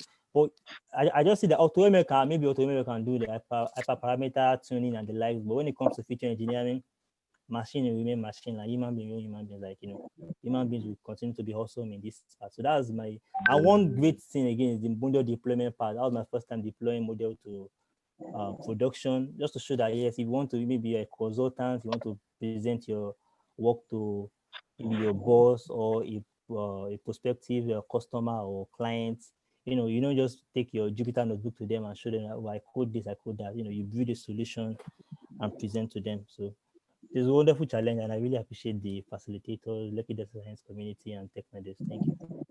Yeah. Thank you very much, Ayo. I think Bayo, sorry, what I will call out that he said, in case we missed it, is solving the problem is about really understanding the problem and knowing what to call an outlier. I think that's quite profound, knowing what to call an outlier.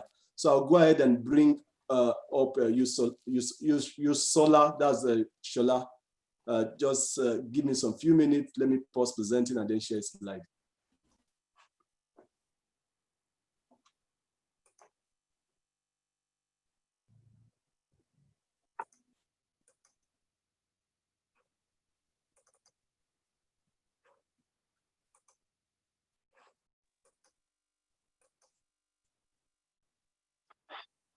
Yes. Good morning. Good morning. My name is Adekombi Yosola. Okay. I was the second. I was the first. Is the first position or second position? I don't know, but in short, the Python Atom challenge was a very great one for me. I really learned a lot. It was one of a kind for me personally. When I first saw the advert, when I first saw the advert, I was like, I'm not really sure if I want to do this. Actually, I have experience already. It's been about 2 years already since I've been at this. I'm not a professional yet. I've never really been applicable to anything. I'm more of a Kaggle data scientist. I'm more of, Kaggle. All you do is just download data set and all. But then with the help of this challenge, I've been able to understand that there's need for you to really understand. There's that data science is beyond Kaggle, is beyond all these online courses we even take at all these examples we do. Most of them just end up on our systems, never useful.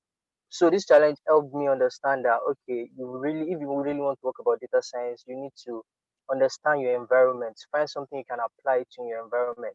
Another thing was, if you are about to learn data science, when you're about to start, think about a particular challenge, a particular problem in your immediate environment that it could help you solve. It would help you in your learning process very well. So one of the nicest thing for me was scraping the data. Like, I really learned about that part. I've never really worked on data scraping before. I could do one or two things with Power BI to scrape off tables, specifically. But then to scrape off random information from websites, I really learned a lot from that part, and it was really an eye opener for me. Then there was the part of data preparation, and that was another thing that was really hard too. It is one thing to scrape off data. As I've said, the things are not as easy as Kaggle puts them every day. Data in the real world is not structured. It's unstructured. It's dirty. So there's really need for you to really clean them up. So data preparation for me, I had to work with Python. I had to work with Microsoft Excel. So many columns you have to remove because of the data scraping. There are some strings that have to come along with the data set. You have to remove them. There are so many things you have to clean. I even had to use Power BI at some point because I like Power Query. It was really useful for me to clean the data. So that was a really great thing for me to do with that too. And then the exploratory data analysis for me, as a person, as a Kaggle person, as I've said, it's not like I always win in the Kaggle challenge or anything. But then for me, it helped me understand how those who win. Because exploratory data analysis, personally, I've never really enjoyed exploratory data analysis. I hate drawing charts and diagrams. I prefer to just go straight to my model and start using my Python pandas and everything to start going through it myself rather than coming up with charts and everything. But with this particular challenge, I've been able to learn more about exploratory data analysis. It is actually beyond the whole idea of charts and diagrams. Explorative data analysis is you understanding your data, you looking through it. So one of the nicest use of explorative each columns one by one. We have to start thinking about, okay, how does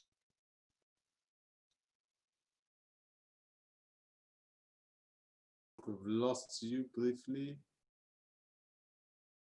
We're not hearing you again. We've lost him briefly. As in, we can't hear his voice. Can anyone hear him?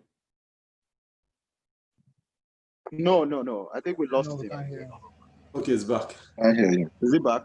Okay.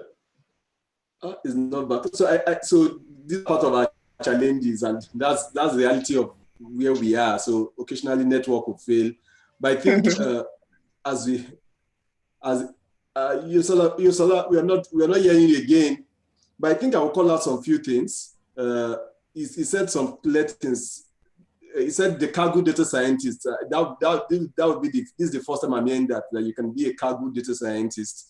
Data science is beyond examples and cargo data sets. And it's recommended that you should, when you're learning, you should find something you can apply it to. Nothing I hear him say is be problem focused. There's one he said that I'll leave all of us to think about. I wrote it down this way. Kaggle is easy. I wish Kaggle is easy. I've not come first in any, but it gives you a sense that real life, if you think Kaggle is hard, real life is much more harder. But we're not doing all of this to make us scared, but to help us put everything in context. So I'll just go ahead and bring up the first, yes, that's Ibijola's presentation. So just hold on, I'm going to pause presentation, the Zoom, so I will still put a face to him, and then pause again and bring up his presentation. Please hold on.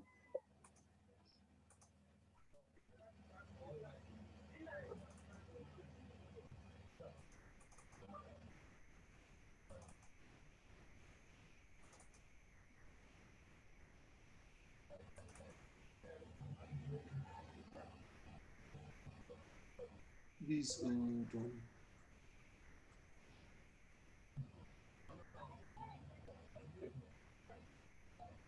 Hello, Ayo.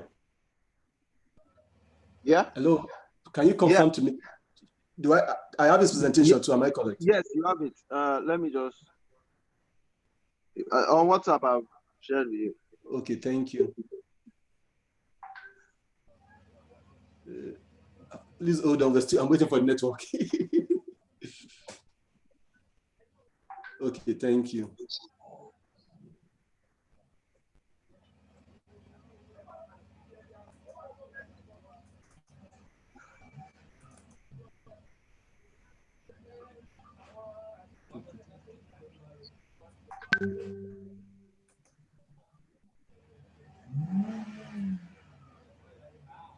So let me know if you can all see the screen. Yeah, I can see it. Okay, thank you. So, Bijola, please go ahead. All right. Good morning, everyone. Good morning. This is Olabode. It's my pleasure to be part of this virtual meeting today. And I'll start by saying it is a great privilege to be part of the Python at Home Challenge. I got to learn about this opportunity after about 2 weeks of my graduation from Data Science Nigeria, 6 weeks AI/machine learning workshop. So I'm still then I was a fresh data scientist.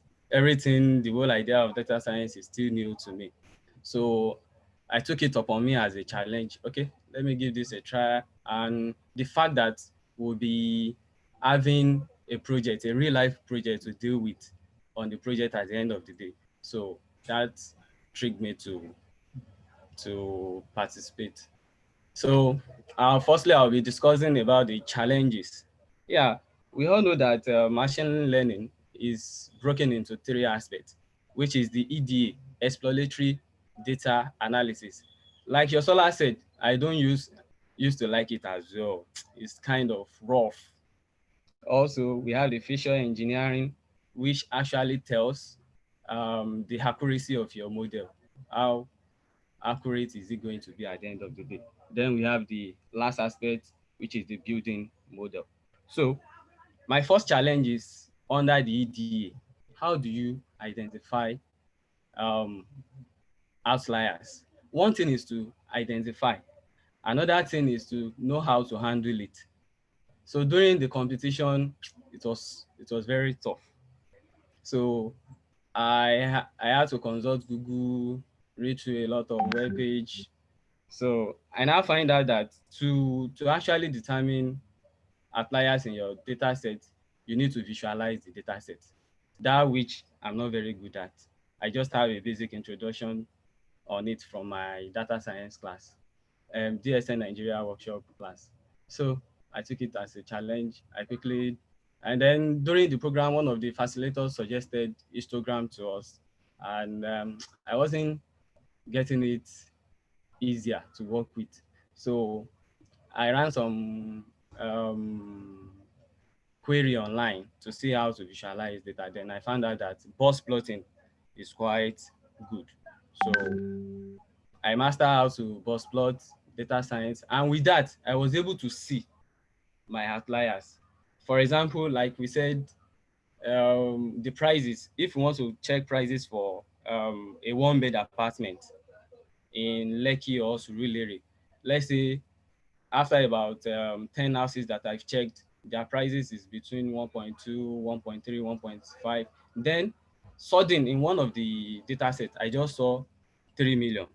So that is an indication for outlier that this one is probably there is an error from somewhere. So then another thing is, how do we handle this outlier? Are we going to remove it from our data set or replace it with something? That one requires another skill entirely. But for me then, I had to, because I'm not very vast at Python on how to manipulate data, so I have to use my Excel. So after box plotting in Python to see where the outliers lies rather, then I will now check row by row, group by group to see where the exact outliers lie. Then I started removing it. And with that, I was able to reduce my root square mean error, which Mr. Ayot talked about earlier, in order to make the model more accurate and to make the predictions more correctly. Also, apart from the identification of outliers, then we have the feature engineering aspect, that which of the features actually has a positive correlation with our target. In this case, for the real housing project, the target variable is the price, where we have several features such as the number of rooms, number of toilets, number of the parking space, and all that.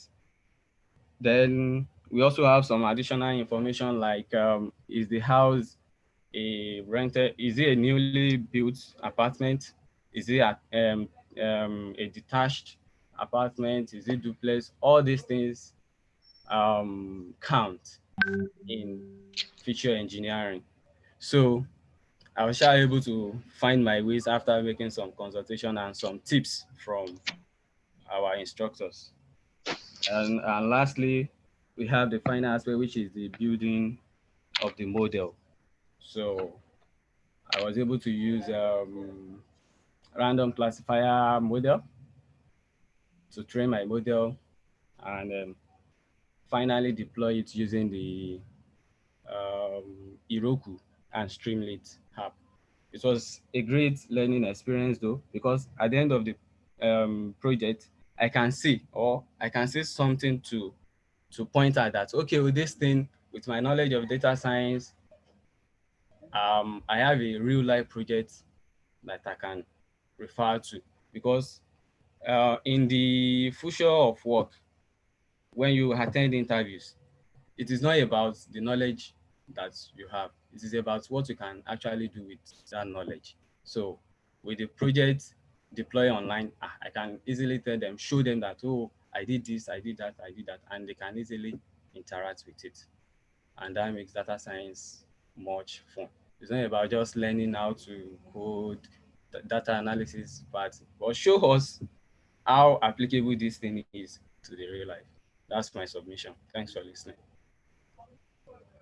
That's excellent. Thank you, thank you, thank you, thank you very much. So I like to do Nice one. a summary Thanks. for us, then we have the questions and answers. So I've reached out to Robert. Robert actually says, so he had an emergency and is on the road. He said by 12 noon, he would be available. So let's see how we'll go, how far we'll go. So what he said, future, so first, you need exploratory data analysis. All of us like modeling. That's the cool stuff. Exactly. But it is the dirty stuff that makes the cool stuff work. So you need to do your EDA. Don't forget. So for those of us who are starting out, make sure you master your exploratory data analysis. It's called out some few things, histograms, box plots, master them. And that one is said is that future engineering determines the performance of your model. So if you cannot do future engineering, and you think you will take your data and just throw it at the problem, you know what could happen. So then another part, one thing I also said is, I summarize it this way: the problem is in the outlier.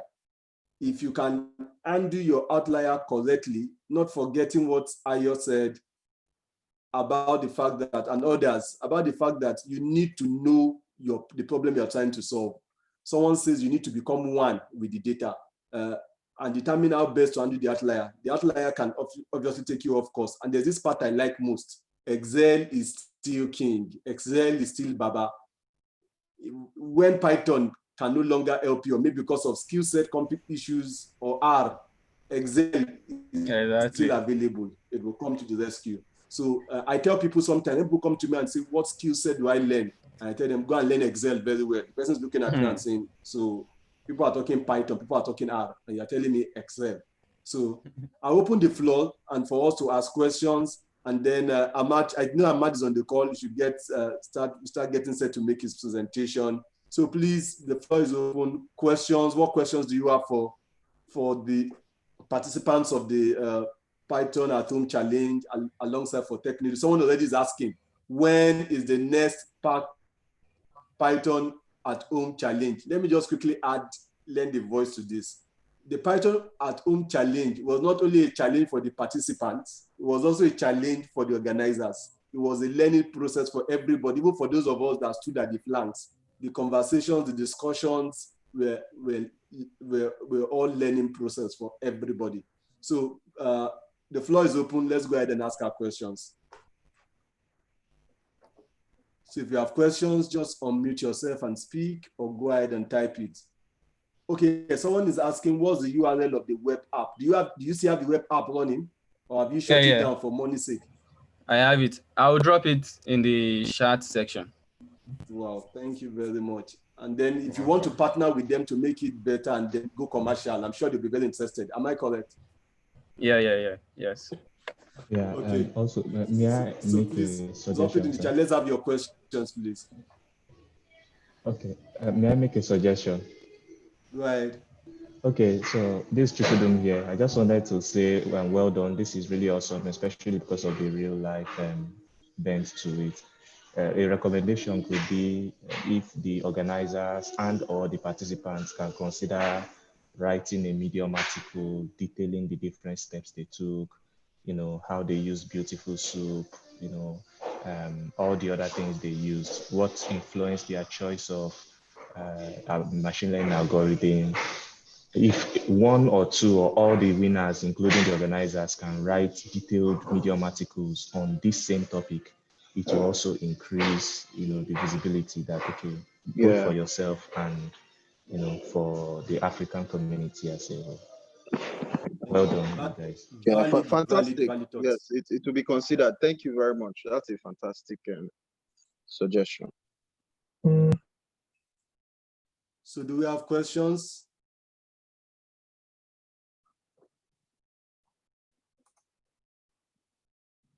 Okay, so someone says, on what cloud service did you host your application and why? Sorry, what's the question?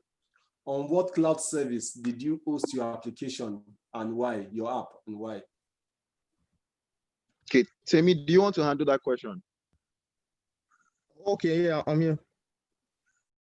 So we used Heroku to host our application. And the reason why we used Heroku was, first off, it's one of like the common ways people use, like both practitioners in ML and people that are still learning. So Heroku is one of the options that comes to mind first. And secondly is the affordability, because the free tier allows people to like use the server for a long period of time, and it's when you want to scale up that you might now need to pay. And yeah, the deployment process was smooth. So that was actually the reason why we use Heroku. Like, there are a lot of resources actually for deploying ML solutions and deploying things on Heroku. So yeah, we used it. Those were the reasons that we sort of to use Heroku. Okay, so another question says here, do you mind sharing your notebook for this project? So would you like to share the notebook for the project? Yes, join the next challenge and you get the Join the next course, but it's no big deal. We can share with you. So I think just start sending private chats to the presenter. So another person said here, please talk more on Streamlit, and did you use Django or Flask for your application? Okay, so yes. So talk more about Streamlit. Okay, so I think I explained earlier that the thing about Streamlit is actually a new framework that came out, I think it was late last year. And what's just very interesting about Streamlit is the fact that the learning curve is very low, and it also gives you a lot of flexibility in terms of when you're beautifying your solution or your web application, right? Like I said, the idea for the challenge was to actually deploy with Streamlit and deploy with Flask. But it was a bit difficult to do both because of, first, the time, then second, the level of the participants. So the participants were at various, competency levels, right? So even though it was meant to be a two-week program, it ended up being a 1 month program. And, it was going to be a bit difficult to deploy with Flask and all that. But that's one of the things which is already being considered for, the part 2. So the part 2, the way the subsequent sessions, at least from initial discussions, the way subsequent sessions are going to run is this. There'll be another session similar to what has held. Then there'll be an advanced session where, we'll be looking at more advanced tools like, say, Flask and say maybe a React, for the front end to make it, more beautiful and more interactive and user-friendly and stuff, right? So back to your question. So just to be sure I've answered your question. Streamlit was used because of the very low, what's the word now? The low learning curve, and the fact that, you could actually already see various samples and galleries of what had been done also with the sample code. So it was a bit more easier, to go about deployments than, with a Flask, where after building your API or whatever it is in Flask, you then have to start thinking about the HTML, CSS, Bootstrap, and all those other things to make it beautiful. Yeah, so yeah. So it was also because of the length of the program, because we wanted it to be short. It was when the lockdown just started, everybody was at home, and wanted it to be as short as possible and not have to, not lose people due to their schedule and all that. Yeah. So that, I don't know if that answers your question. Thank you very much, Ayo. So okay. I think I have one more question here. It says, did you have to use SQL in any way? Did you use SQL in any form or in any way? Anyway, so no. For this, no. Because remember that the data was collected from from a website, right, and was just converted into a flat file, so CSV, right? So, however, I know that SQL is a very big part of data science, especially if you're working in organization. Most of the data would come from a database, right, which you have to use SQL to query. So that's a good one. And maybe what we'll do for the subsequent challenges is to actually incorporate. So even after web scraping and downloading, uploading that or importing that into SQL and then writing queries to actually, bring it into Python and all that, so that we can mimic the end-to-end of a data science project. So yeah, so that can be considered. But like I said, it wasn't used for this, and that's because of the timeline again, because we didn't want them being bombarded with too many things. Yeah. So we can probably add that to the advanced, to the level 2. So SQL, Flask, and maybe a React or something, so that slightly more advanced. But yeah. Much, Ayo. Thank you very much. And I hope we're all learning from this. There's so much I have learned. There's a talk around, yes, GitHub repo. I think there's something you couldn't say. We need to find a way to showcase this as much as possible. Medium, GitHub, LinkedIn. So thank you very much, Chukwudi. That's amazing. GitHub was actually one of the things we were meant to take the participants through, especially for the showcasing day, but time did not. But yes, I hear you, and that's something that would be discussed and considered, because yes, the work has to be showcased and it has to be seen all around. So yes. Hello, can I add something too? Okay. I'm sorry, my network went off the other time for a while. Oh, okay, yeah, sorry. About the GitHub, actually I have mine on GitHub already. But then I think we should rather wait to have a Medium post about it. I think that would be more explanatory than the GitHub post. GitHub, okay. Fantastic. So we could just wait for the Medium post instead. Yeah, okay. Fantastic. Thank you very much. So far, I have enjoyed this. I hope everyone on the call has gained a lot of learnings, experience, Streamlit, Heroku, and the likes. So, Ahmad, it's time for us to hear from you, Northeast Humanitarian Innovation Hub. I'm excited about this presentation slide. I hope you are as excited as I was when I saw the slides. Please, Ahmad, please go ahead.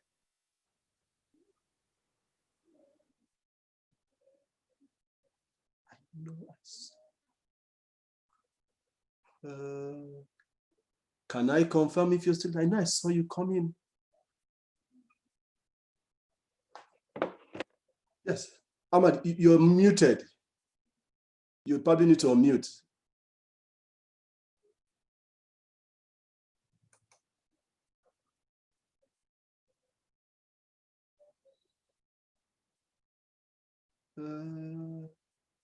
We can't hear you yet.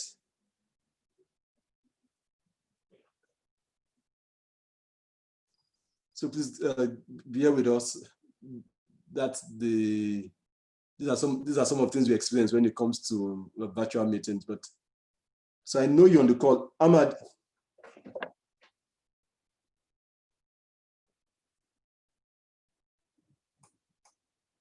Please hold on. Let me see if I can draw his attention to this.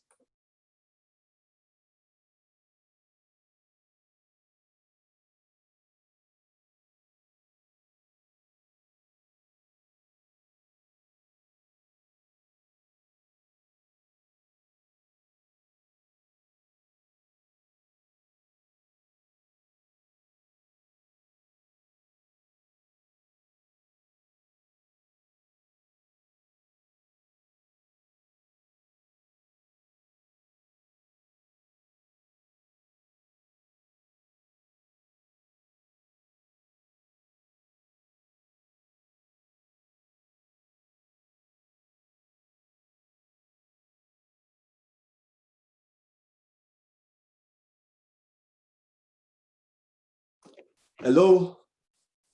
So please, is Randy Aniel on the call? Hello, Randy. Hello. So Ahmad is on the call. He also Okay, has hello? hello, yes, go ahead. All right, my apologies. I am juggling plenty things at the same time. Apologies. And I think maybe Randy's network is a bit horrible. Yola's network is not so stable. So hello and hi, everyone. I've had partially great presentations from everyone and a lot of wonderful things, honestly speaking. So we are the Northeast Humanitarian Innovation Hub, YOLA. So just like any other innovation hub across the country, I'm sure, I don't know those from the Lagos point, but maybe the likes of CC Hub and the rest are examples that we could point to as innovation hubs. So however, as an innovation hub, we are one of those 8 hubs supported by the federal government through the Vice President's office, set up in 2018. Government supported, private sector led. And we have a focus on the Northeast and specifically on humanitarian innovation, how we could be able to use innovation and technology to be able to solve the challenges that we are facing in the Northeast. I'm sure it's not news to anyone, everyone here, that the Northeast has been facing the insurgency for about 10 years plus now.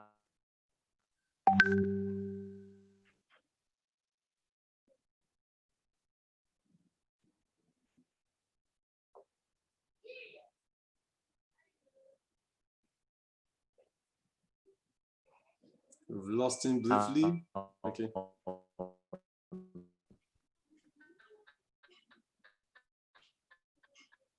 We've lost him briefly.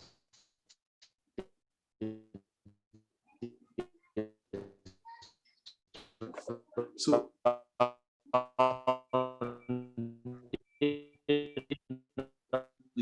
we've lost you briefly. Okay, better.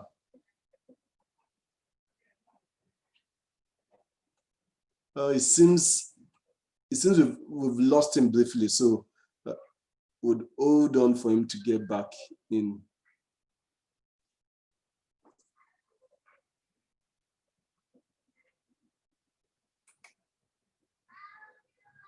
Hello?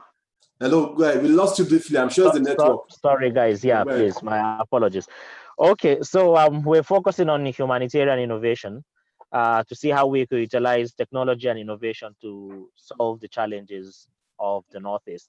And of course, there is a teeming youth population, young people like you and I who are there, of which the insurgency have caused loss of jobs, loss of livelihoods, and even injuries to body parts to bodies and all that. So we are now trying to utilize technology and innovation to solve that. So as you can see, let me come back to the slide just directly saying, in trying to help rebuild this, we started in 2018, launched by His Excellency the Vice President. The slide here, you could see one of our utilization of technology is a 3D printing lab. In which we're now trying to utilize 3D printing technology to design and print and fit limbs for victims of the insurgency who have lost limbs from as a result of this. Out of that, as we started that, usually you'd find you'd have to import expertise from outside for this, but we were able to find and train 10 young people right there in Yola who are able to now come up and be able to run this 3D lab on their own. They have been able to print about 5 limbs unaided so far on their own since after their training in December last year. Oh no, that's over 2 years now. Not up to 2 years, a year and a half ago. So December 2018. They've been able to do that on their own and have printed unaided successfully 5 limbs so far to victims of this insurgency. They are still continuing and advancing in their designs and are now also trying to institute robotics into that. So this is a situation where an area of collaboration where machine learning can come into being, because in where you could place your myosensors at the end of nerve endings and the rest, you could also be able to now build up models of thought, or the neurons firing through for you to now able to get that 3D printed arm to act as you think it. For now, these arms are still mechanical, and you still need certain movements after getting sessions along with what do you call this, the medical doctors that help. And the word has escaped me. Apologies. Oh, I forgot it. But then you have a medical doctor who now takes you through to be able to help you use this. But what they are now aiming towards is to be able to now have robotics and machine learning and AI into this, so that you could be able to use that. We've seen samples of those being done in the UK, for example, like Open Bionics. If you look at Open Bionics, you see them making these kind of arms for children. And essentially, as you think and move your fingers about, that's how they're also able to achieve that. And I believe with the youth in Africa, in Nigeria, we can also be able to do that. We are now on track to do that. We've had several partnerships in trying to achieve this. And recently, there is the Content Monitoring Board is willing to fund and sponsor for 100 more. There are also other partnerships that we look with a third-party partner with Stanbic IBTC Bank that prints these limbs for children across board. Another of our programs that we're running is what we dubbed the Women Codepreneur program. So coding and entrepreneurship.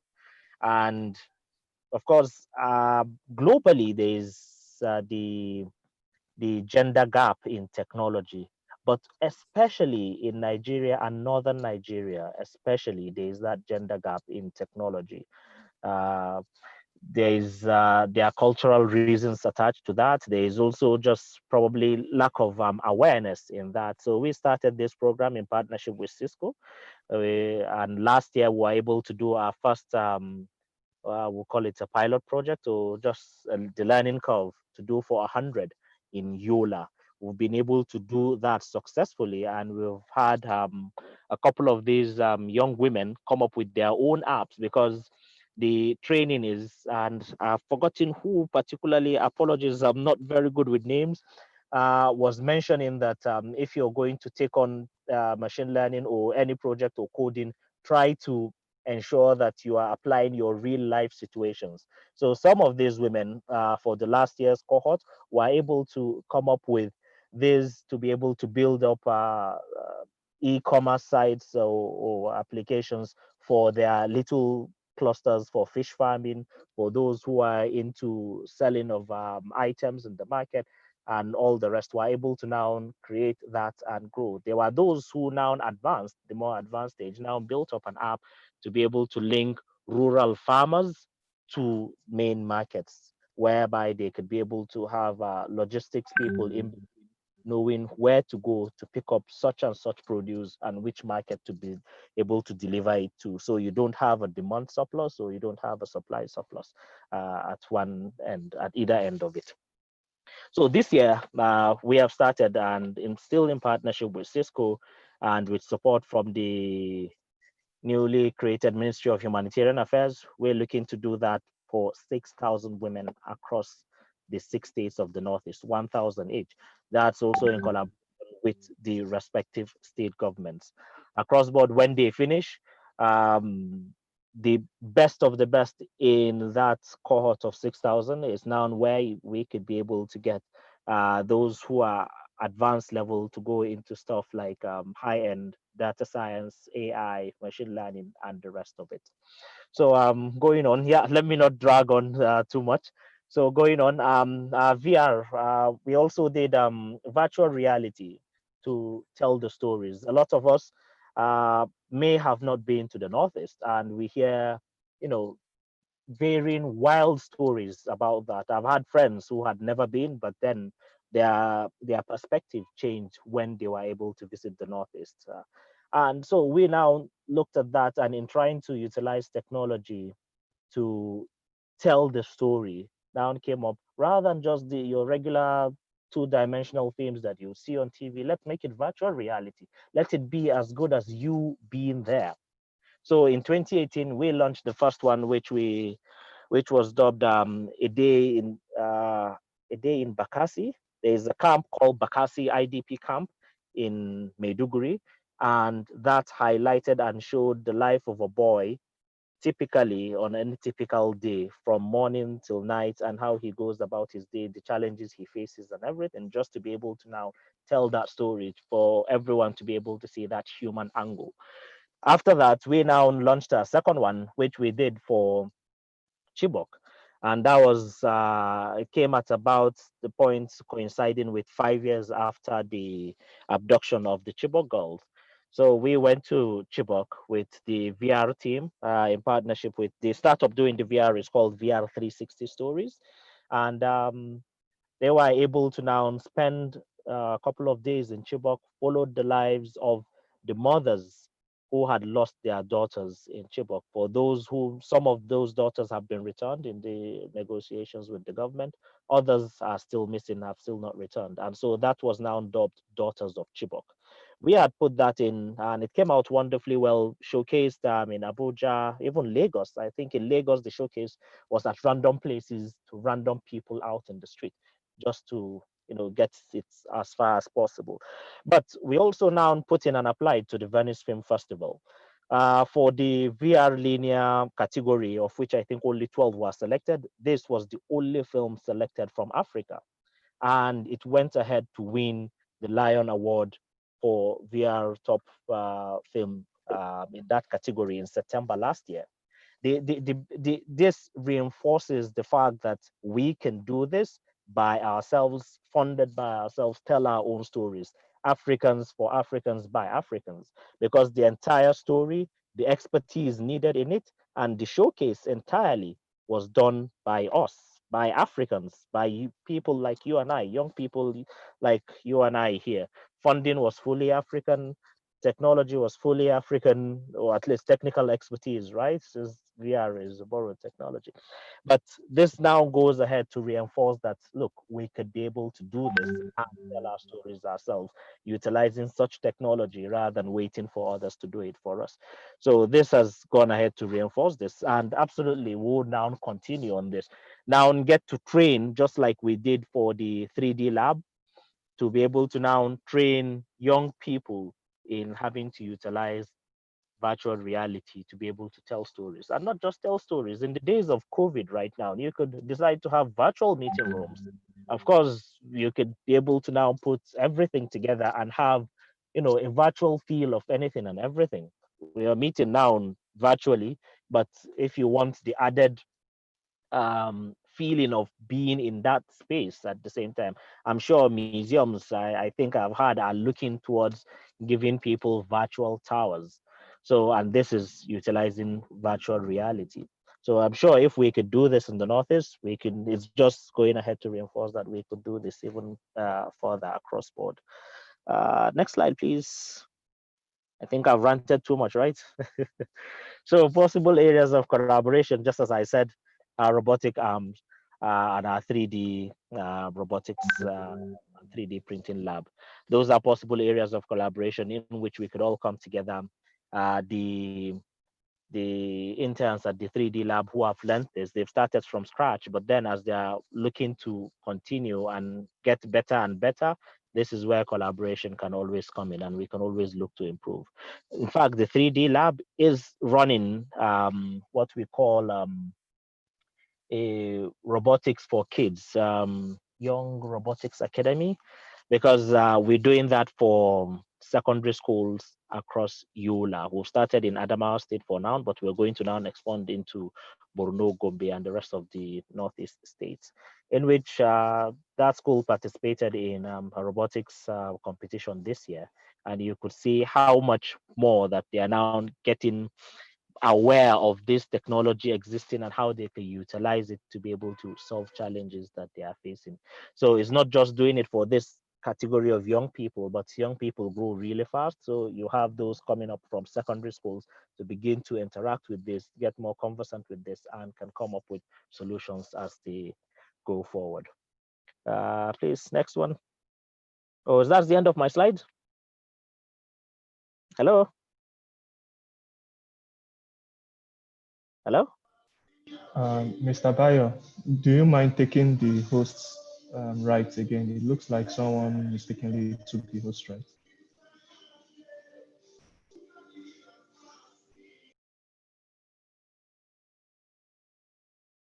Okay, I think most likely maybe he got disconnected. Yeah, I think Bayo is off. Yeah, I think he got disconnected. But Okay. essentially, collaboration and partnerships are key to all this. We're collaborating with higher institutions across the Northeast, the American University of Nigeria, the Bodiba Adama University of Technology in Yola, and Ramat Polytechnic in Maiduguri. And you need to see some of the wonderful ideas that come out of these places by young people there.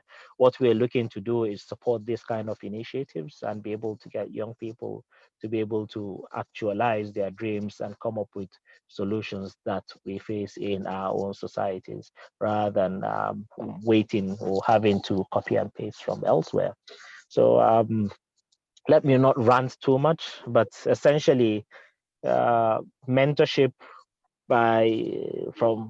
from you guys who have the runner-ups who have performed in have experience in going through these challenges, who have been able to take courses and get certified, who are professionals in data science and AI and all that. They could have this synergy with the young people in the Northeast, and we could be able to even build a bigger society. I've had the example of the Python at Home challenge. I didn't know about it. I'm hearing about it now, and I think when next this would run, we would really love to be a part of it. There are a lot of young people who are looking for such opportunities to be able to plug into and get to know. One of the main things that is lacking is the awareness. So I think let me round off here so that I don't bore you guys too much. Thank you very much. Thank you. I also went off, so to tell you that the network issue is not just Yola, it happens in Lagos too. I'm actually on a second network now. I've actually had to change to my phone and leave the network in the house. But like I said to everyone, when I saw this presentation slides, I was wowed. I personally was wowed. I don't know if that's the experience for those you've presented it to. So I just want to open the floor. I know you are in another meeting, to join the I will plan this on the call. If there are questions we want to ask, please let's ask. My network is slightly bad, so Ayo would help us coordinate the questions and answers while I try to address the issue. So if you have questions to ask, please you can type it or you can go ahead and speak. And then suggestions, recommendations, and thoughts. I find Ahmad's presentation a big wow for me.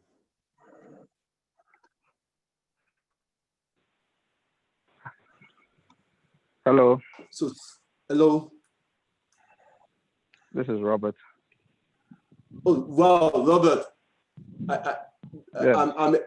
Thank you. So everyone, Robert is on the call. So like I said, it's been through a lot for us today. We would, in some few minutes, we would start the question and answer. But I want to find out those that have questions for Ahmad and Randy. If you have, I know someone has asked, what sort of data will you need to build a smart prosthetic? Ahmad, you want to speak on that? What sort of data do you need to build a smart prosthetic? Hello? Hello, go ahead. Okay. So I'm not sure I understand what he means by what sort of data, but just the explanation of a smart prosthetic would be that first and foremost, my background is a control systems engineer. So let me explain it from that perspective.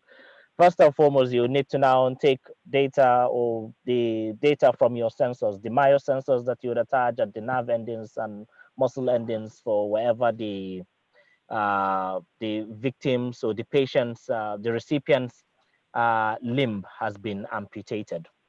So from there, you could be able to, okay, tell the person to, okay, move your arm. Imagine, yes, you don't have the arm right there, but imagine that you are clenching your fist. You take that data. Imagine that you're pointing a finger. Imagine that you're stretching out your arm.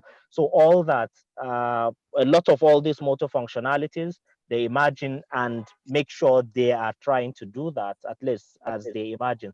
That would fire up neurons. Those neurons fire up, that's going to be data collected from those myosensors. With that, you can now be able to build up a model with which you can now give the actuators concerned to respond in the certain manner as imagined in the firing up. Of course, that may not necessarily be perfect immediately you fit that, but now adding that this data learns continually as it goes. So machine learning, right?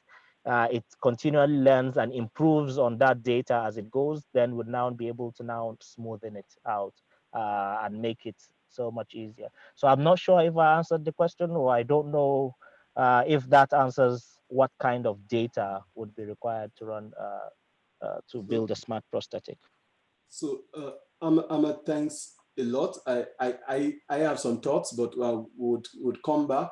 Like I said, Robert is actually calling with his phone because where he's right now, there's no internet network. Thanks a lot. We would come back to you. We'll certainly come back. I have some thoughts around the data and smart prosthetics. We would reach out and get back to you. If Randy is still on the call while you go for your meeting, you should please stay on. So when we're done with Robert, if you have questions for him,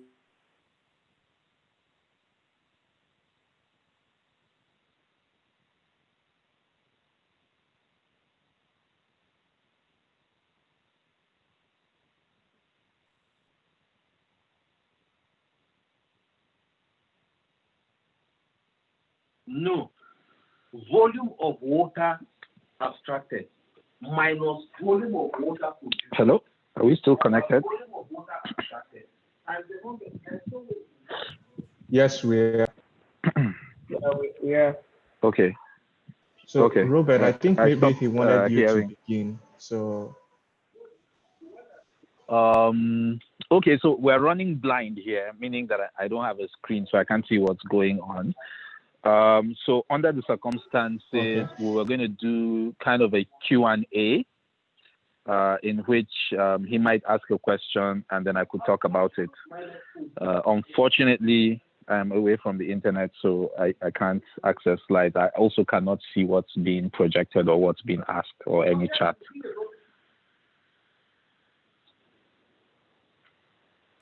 okay, so while he's setting up, I believe we all here are very interested in machine learning, data science, and the major reason for joining this event is because we want to learn how to take data science into the real world. So please, let's feel free to ask any questions that have been burning right now that we have an expert in the house who is going to take us through. For starters, mine, I'm very particular. Okay, there's a link. Okay, let's. No, I can hear you. Chukudum, go ahead. Don't worry, go ahead. Ask your question, Chukudum. Okay. So my question is, for me, I've really been, we talk about productionizing ML and all, but my concern is how does one do that productionizing in the cloud and at the same time make it in such a way that it is scalable? So I appreciate the what the Python at Home challenge, and we're seeing how people are able to take it using Heroku. But I'm looking at situations where you're trying to deal with enterprise systems and you're trying to make it robust, like, build some kind of business outfit from ground up. So my expectation would be that one has to understand how to leverage both cloud and together with the ML. So how can one go about even building that competency to be able to join productionizing of the ML with the cloud? And especially in this age where there's this talk of edge computing, they look like disparate topics flying around the data science space. How can one join everything together to do a system that actually works, combining the power of edge computing with some part of the cloud and doing a productionized ML in the process? Okay, thanks for that question. It's an interesting question, and yeah, it's usually one that gets asked frequently. So it would depend on where you are as a business, what you're trying to do, right? So if you are much smaller, things are usually a bit clearer. Your data might not be so much. When we say not so much, it's probably a few terabytes of data if you're dealing with text that you need to use to train your model and then deploy your model.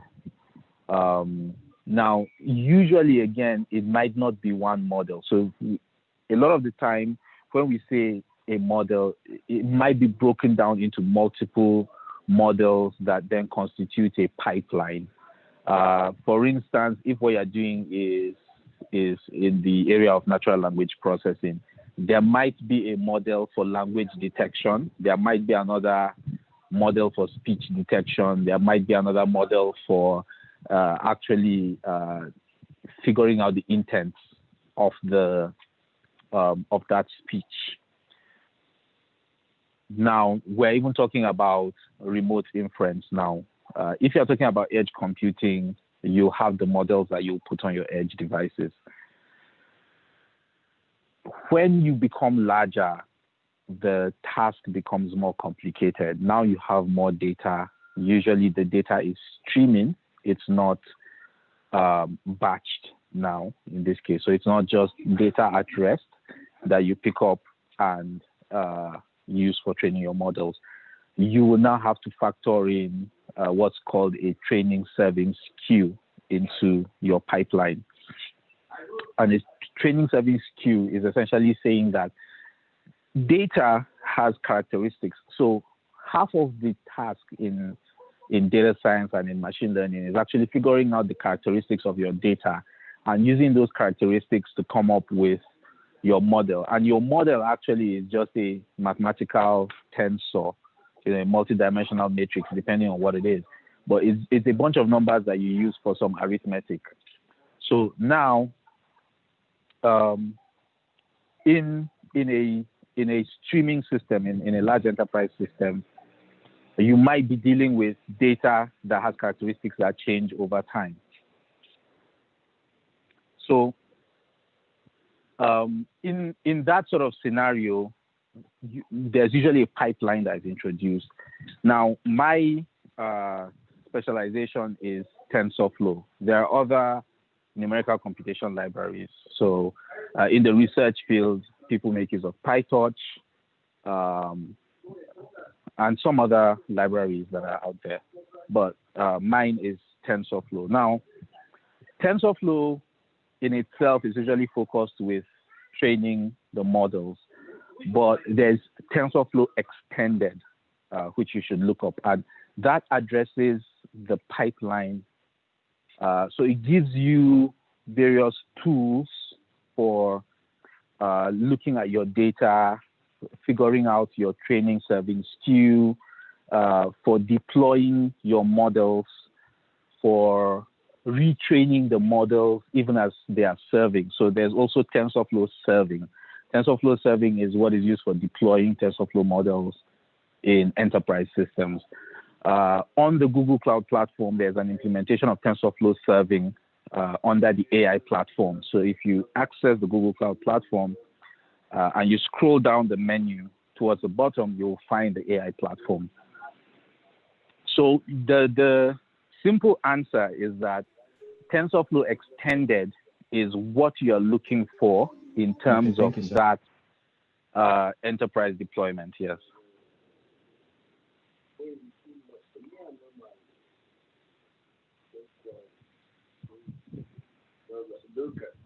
Okay. Hello? Yeah, thank you for your answer. Okay, thanks, thank you. Let me take it from here. Chukudum, thanks a lot. As we all know, we still have issues with our networks and we'll keep struggling. So I'm back to my home network. My other one has failed me. So we have questions here that have been voted, but I think where we want to start from is tell us about how you came into machine learning for the sake of those who are aspiring. Share with us your experience. So how did your machine learning journey begin? As in, how did you discover it, and how did you go into, maybe just briefly, so people have a sense of how to start this journey for those who are joining us for the first time? Okay, thanks for that. Yes, it's usually a very interesting question. I got into machine learning because I had a problem that I needed to solve at that point in time. I was working on an agricultural platform. What I wanted to do was make it possible for farmers to put up their produce for sale. And so at that time, we were looking at what the challenges were for farmers, and we identified the challenge as produce loss. So what that means is when farmers harvest their produce, they usually have difficulty getting that produce to market. There are multiple problems. The first one could be during harvest, the prices of items are usually low, but later on in the year, prices are high. What that means is if the farmers had a way of storing that produce, if it's not a perishable, they would make more money in another 6 months if they could just store their produce. But it's not the business of farmers to build warehouses. So we also thought, okay, what if they could request warehousing? But then they also might have issues with logistics. So we also thought, okay, so what if they could request logistics? So all of these things we looked at as a platform, as an integrated platform. The challenge was that what language does a farmer speak? And usually when we try to build solutions, we start thinking about either a web solution or a mobile solution. And a mobile solution requires a smartphone. But how many farmers use smartphones? So the reality was farmers will not use smartphones. They're going to use feature phones. There are only two ways of solving this thing with a feature phone. One is you pick up and you make a call. The other one is you send text or you use USSD. The challenge with USSD is that you're assuming that people are educated, but they also have limited sessions. The challenge with voice is that you either have someone on the other end who will pick up a phone and speak to the farmer and then type into a computer. But that's an expensive way of doing things. So to cut a long story short, we figured out that the only way that this could work is if you would let people either talk naturally or send natural SMS and just say, oh, I have, X quantity of maize available for sale, and I'm asking for this price. But now you need an automated system that will take that large volume of text and extract meaning from it. And so the requirement at that point was to go into natural language processing. So that's what drove me into machine learning. I started looking at what was required, various papers that had been published, various systems that people had put up, and as it happens sometimes, you find that the solution requires you to have some fundamental understanding that you might or might not have. So in my own case, it's easy. Machine learning is deceptive in the sense that the solution you're looking for could be in 10 or 30 lines of code, right? Compared to like building a website, the code for machine learning is usually not a lot. But understanding why it works is usually a problem, because then there's training. There's things like hyperparameter tuning. How do you know what choices to make if you're trying to pick your optimizers or even your learning rate or some other parameters? So I got into just a lot of research in that. That's really how I got into machine learning. Thanks a lot, Robert. Thanks a lot. It's quite interesting that you came into machine learning from a problem-solving approach. So the problem influenced the solution that you want, influenced the solution, and machine learning was one of the solutions, and you just went ahead and went for it. I have a question for you before I read what we have here, and that's to do with some of the themes for those of us that have taken AI for Everyone session. And people come to me these days also and ask me, software engineering, machine learning, how does it tie up? Would you recommend I build my software development skills to that level of being a software developer, or I should just go ahead and pursue my machine learning competence? What would you recommend? That's an interesting question. So machine learning engineers are not full-time software engineers. However, they do need to understand the discipline of engineering. So there is a component of engineering. However, going off to learn Node.js, for instance, or Java, and learn classes and inheritance and all of those other things before coming back to learn the core machine learning could turn out to be a waste of time, because mastering software engineering is not an easy task in and of itself. So,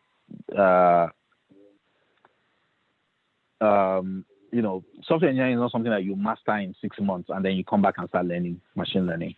So if you're interested in machine learning, I think you can go for machine learning, and you'll learn everything that you need to learn along the way. That's one approach. I mean, others might have a different way of looking at it. Of course, it's a bit difficult for me to answer because I was a software engineer for many years before I pivoted to focus on machine learning engineering. Oh, thanks a lot for that, Robert. So one of the questions we have here is around certifications. It says, with the growing popularity of pursuit for certifications, would you advise someone new in this field to get on that journey, or wait until he gets a job in the field before certifying or getting certified? So I think it's a bit difficult to answer that, because certification in and of itself might not guarantee that you can deliver on the solution, depending on the source of the certification.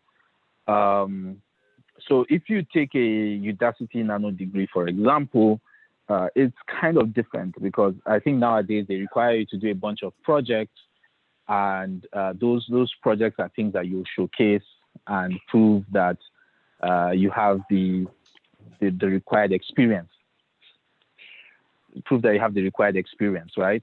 But then there are some others, like if what you do is take a Coursera course, for instance. I don't know if they've changed it, but in the past, Coursera courses didn't really require you. Well, okay, I think deeplearning.ai had some assignments that you would need to submit. But unfortunately, I've also seen people complete the deeplearning.ai track and they are not able to answer fundamental questions, basic questions. They're not able to do basic things. So what you need is actually learning and experience and things like that, right? So if you want to get a job, focus on getting experience, and then when you get the job, if the job requires you to have some sort of certification, then you can work towards that certification. Wow, thanks a lot. Thanks for that answer.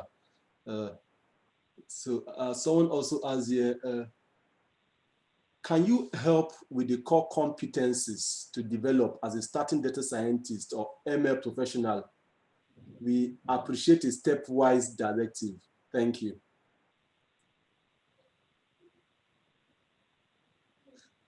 So I'm reading the question as it is. So when I said thank you, you'll be wondering where did the thank you come from?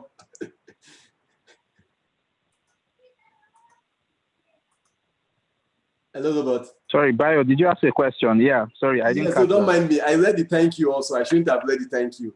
It should actually go this way. Can you help with the core competencies to develop as a starting data scientist or ML professional?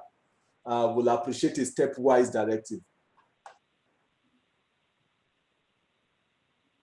So competencies, it's really around the data science process. So competencies include various things around data engineering, data visualization, and the machine learning engineering itself. Competencies for machine learning engineering are actually a software related competence that you actually write code. Data engineering competencies include things like data retrieval, data storage, data extraction, data visualization, of course, as the name implies, is, taking data and, visualizing it for either yourself or for other users. And as part of that visualization, there's also the extraction of insights from that. So that's, I think that's like a summary of that competence list that you'll be looking at. Okay, thank you. Another question says, hi Robert, which is best, online courses, masters and PhD in landing a data scientist job in the US as a Nigerian? So let me read that again. Which is best among online courses, masters and PhD in landing a data scientist job in the US as a Nigerian? What are the differences in job duties between a data scientist and an ML engineer? I think you've spoken to the skill set already. So you see me repeat that question of a job in the US as a Nigerian. I'm sure you know why. But so how would you answer this?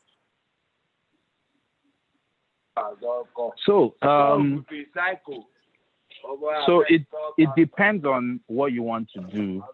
If you want to work in research, yeah, a master's and a PhD are the kind of things that you want to look at. If you want to work as an ML engineer, they might not be asking for those sorts of competencies. Instead, they'll be looking for more practical work. So as a researcher, of course, there are two sides to it. So it's not just a pure, like a data science PhD, for instance. So data science is usually domain specific. What that means is a data scientist who works in the medical field might not be able to work like in the aerospace field, right? So it's domain specific. It's kind of like a lawyer, right? In the US, a lawyer who does medical cases is not the same lawyer who will go and do engineering cases. So find out what you want to do. If you want to work in research, fine. Pursue a master's and a PhD. If you want to work in an engineering role, then what I would recommend is look at current job openings, look at current job descriptions, look at their requirements, what it is that they're asking for, and then, acquire your competence in that direction. Thanks, Robert. I think another, what I will add to this is, so do you think there are data science and ML engineering vacancies in Nigeria today that those not in the US right now, planning to go to the US, can also look out for? What's your position? Yeah, definitely. Just go on LinkedIn and search, and you'll see companies that have openings. And I think almost on a weekly basis, I get emails. From LinkedIn, advertising those openings. So yeah, there are openings. Okay. So what type of, so another question here is, what type of projects or research should I embark on to be really ready to accept a role in ML engineering?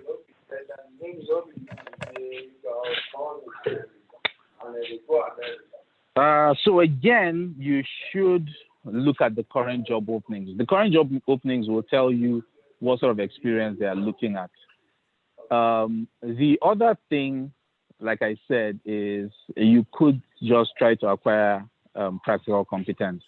One good place for acquiring practical competence, I think, is university, because it's a project-oriented curriculum, right? So they have a list of projects that they'll have you work on and build your profile, and then you can use that to showcase what your competency is.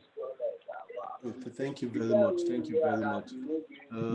The other question I have here is,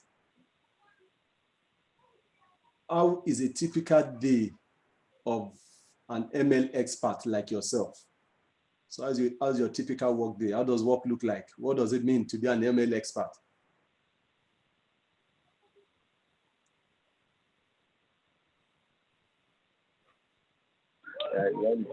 Sorry, Barry, give me a minute, please. Okay, no problem.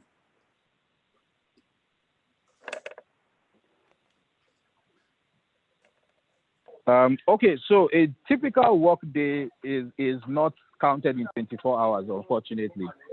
So our timelines are usually different. It's a case of what's your task? What are you trying to accomplish? So sometimes it's a data retrieval task, like you're trying to fetch the data that you need to even be able to answer the question of whether or not you can build the model that you need to build. Some other times it is visualizing the data and trying to extract the insights from it. Sometimes it's cleaning the data. Cleaning data is actually, I think, a lot of work. Usually data isn't in the format that you want or isn't clean. So sometimes you're cleaning data. Sometimes you're actually just training the model and evaluating it to see whether it's useful. Training the model is not necessarily always something that you accomplish in a day. Sometimes you start the task, push it to the cloud, and then you wait. So it's not a typical day per se, right? But those are the things that you could be doing on any particular day. Thank you very much. We are gradually getting to the bottom of all the questions. There's a question here, and I probably would request that if you could be more granular and specific, you will also help. Hello, I'm a machine learning engineer enthusiast. I code with Python. I take online courses to learn to upskill myself. Actually, I started not quite long, not 1 year yet. My question is, what more do I have to do to be employable as a junior ML engineer? What path should I take?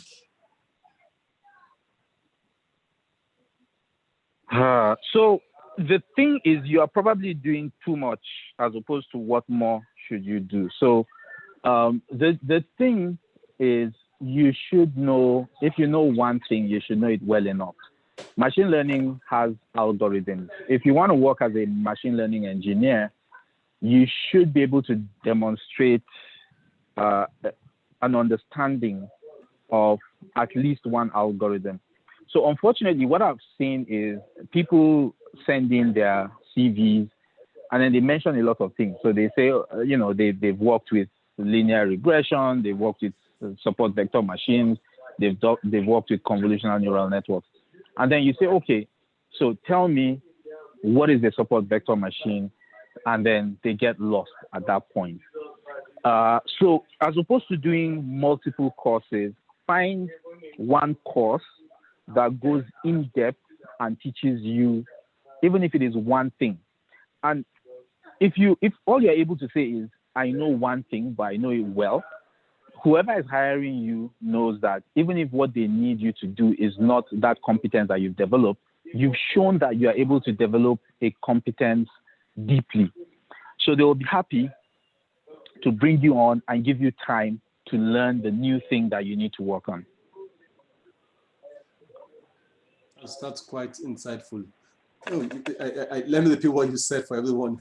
So you're probably doing quite too many things. Focus on one thing and focus well enough. So, I want to do another question here. Data science, machine learning, data engineering, and AI. Kindly help with advice on reasons or factors that can help one decide on which to specialize in for someone not from a tech background, but with about 3 years experience. Did you get the question or should I read it again? So I got the question, but I think that the real thing that jumped out at me is 3 years of experience in what?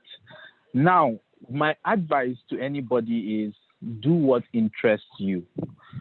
It's easy to type into any search engine, what is the difference between AI and ML and data science, and to find an answer.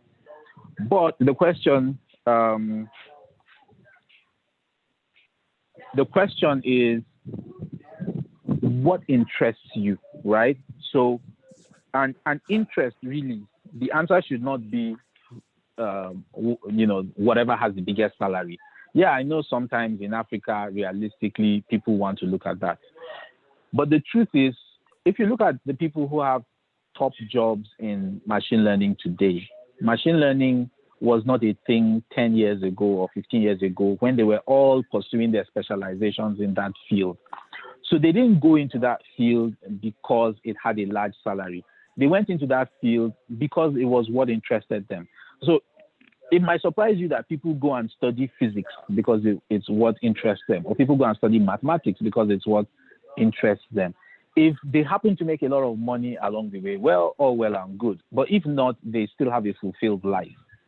So the choice is, what do you find to be interesting enough that you would get yourself out of bed even when you're tired?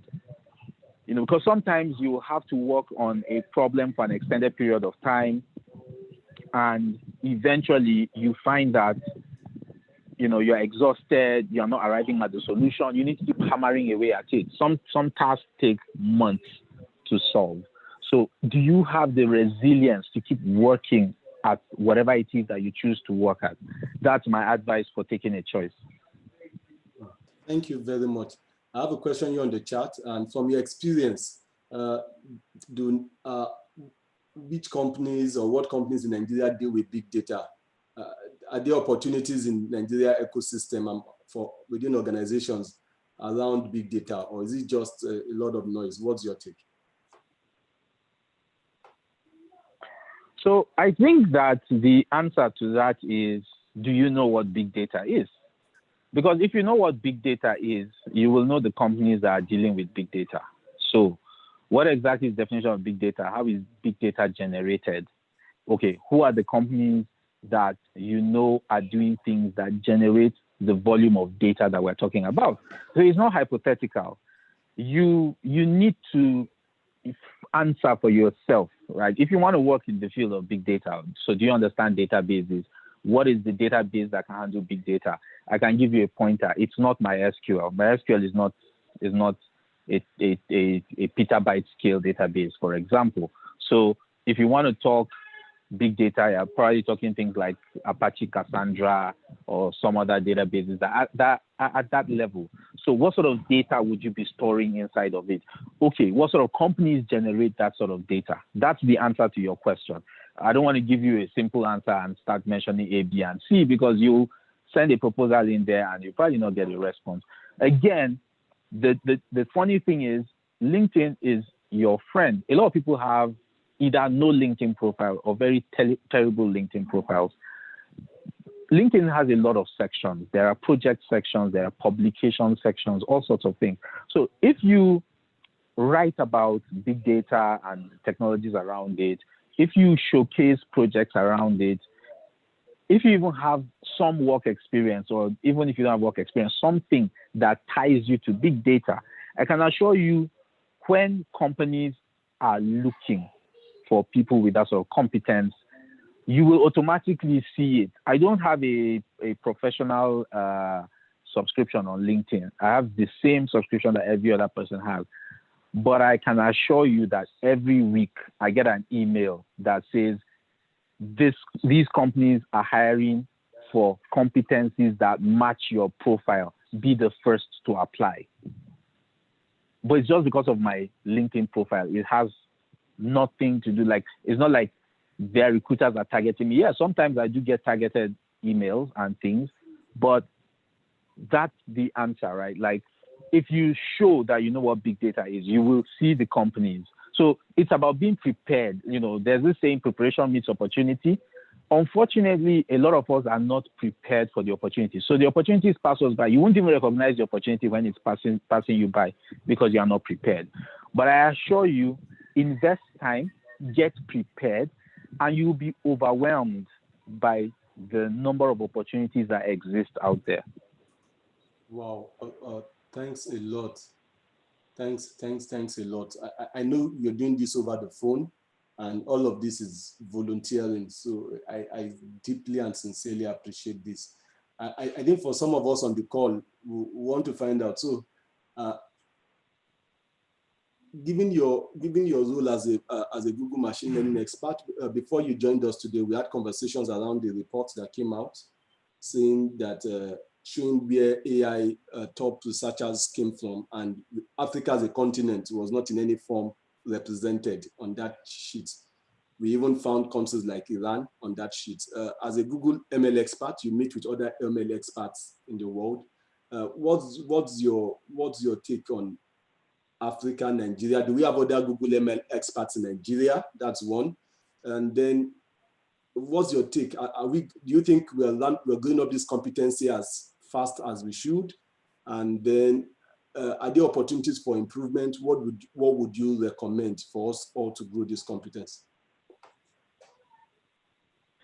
Okay, so I must apologize. I caught the later part of the question. I didn't catch the earlier part. So kindly repeat so that I'll answer it correctly. Okay, so before you joined us today, we actually looked at a recent report that was released where top AI researchers all over the world were identified, and Africa as a continent was not represented.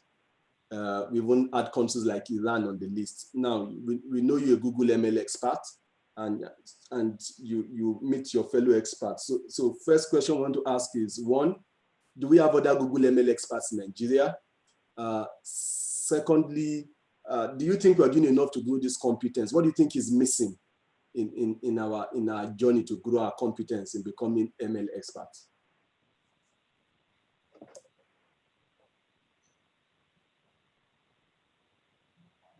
All right, thanks. So I finally got the question. Yeah. So interestingly, I think Bayo, you sent me that report as well. I didn't read the report, but I looked at the chat. So to answer your question, I'll ask another question. What exactly do we research in Africa? Like outside of machine learning, can you tell me any other research that we do? Do we research on malaria? Do we research in agriculture? Do we research anything? Is the answer really. Right? So as a continent, you cannot leapfrog other fields that are much older and not have researchers in those fields and then want to appear in a report. Let's be true to ourselves. Which companies do you know that fund research? Which governments do you know that fund research? I mean, case in point, when we started this whole COVID-19 thing, apparently the Minister of Health said any Nigerian pharmacists who find a cure to COVID-19 are going to get, I mean, I think it was maybe $100,000 that he mentioned, but frankly, it could have been $10,000 or 10 million naira. But it was a very funny figure because it showed the disconnect that people have with the field of research. The field of research is extremely expensive. You need computers. And when I say computers, I'm not talking the laptop that you go and buy for 1 million naira. No. You need computers. If you read research papers, you'll find out, for instance, when they tell you that they've published a model, some of these models like Inception or ResNet, if you are interested in computer vision, these are what are called state-of-the-art models. They train these models on servers for 3 months. But then they also tell you, there was one paper I was reading that they trained, the server had, I think, 12 NVIDIA GPUs. Now what you do is you go and find out how much is a GPU, and then you multiply that by 12. And then you ask yourself, what sort of computer can take 12 of that? What sort of motherboard is it? And then you find out that there's no African government that will give you that sort of money. Researchers in any field have research grants. Do you see government having a budget for, I mean, we're here talking about universal basic education. So are you trying to bribe your way onto that list, or how are you trying to appear on the list? And let's not compare ourselves to countries like Iran and say, oh, even Iran appeared there. Like, I think it's disrespectful to them because we do not know what they do. Those people have nuclear programs. Do we have a nuclear program? We don't. So if you can't compare on any front, how do you start trying to compare on a field that is, first of all, highly academic, secondly, pretty expensive? Iran is more practical than Nigeria. I'm telling you, they don't share their oil money.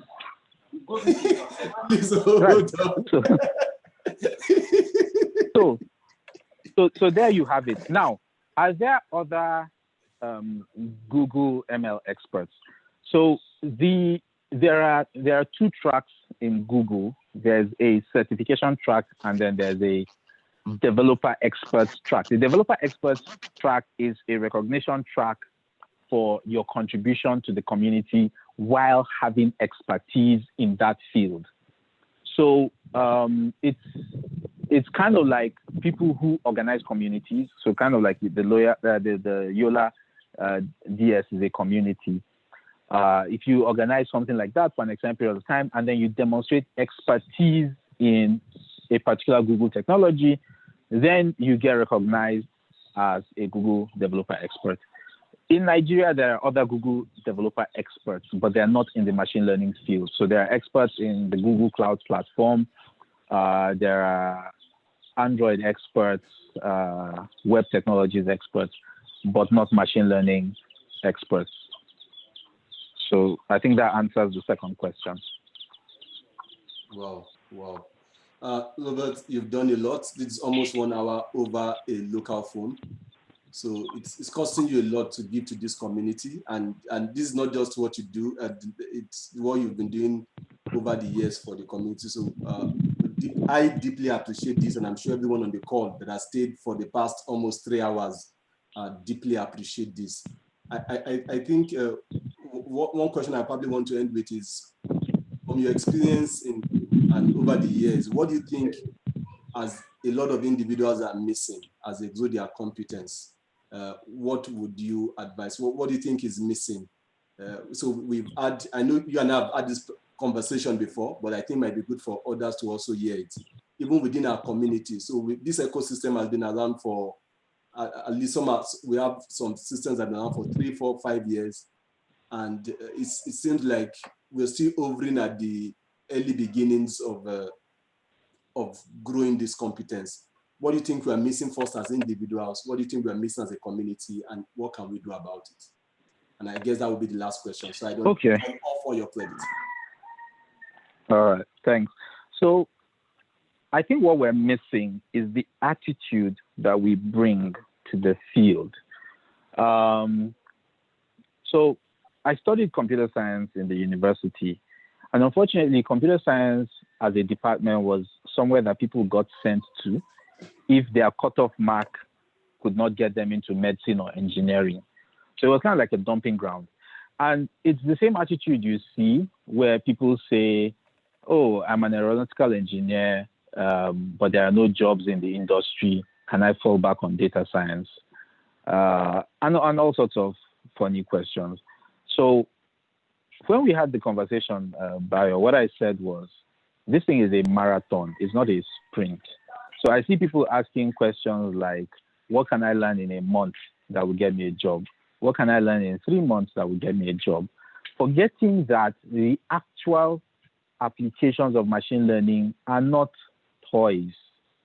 So machine learning is applied in self-driving cars.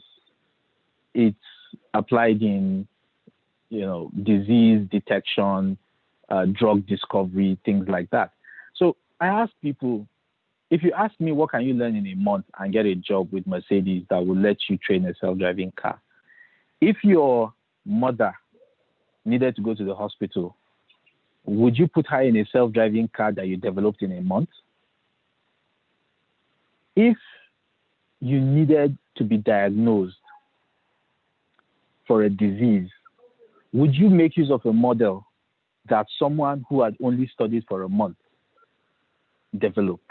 The same way I would ask you, if you went to a hospital and they said, oh, this doctor, in quotes, got into medical school last month, would you let him perform surgery on you?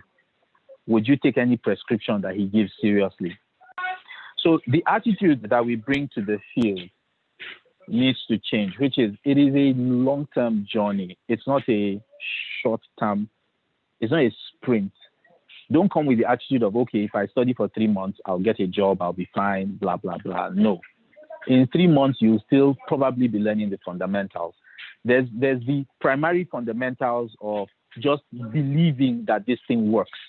Then there's the next level of understanding why it works and being able to implement your own solutions. Because it's one thing to copy something that you see in a class.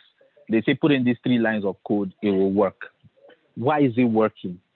Do you understand why the changing the learning rate helps this thing to converge or not converge? Do you understand what inference is? All of these questions, right?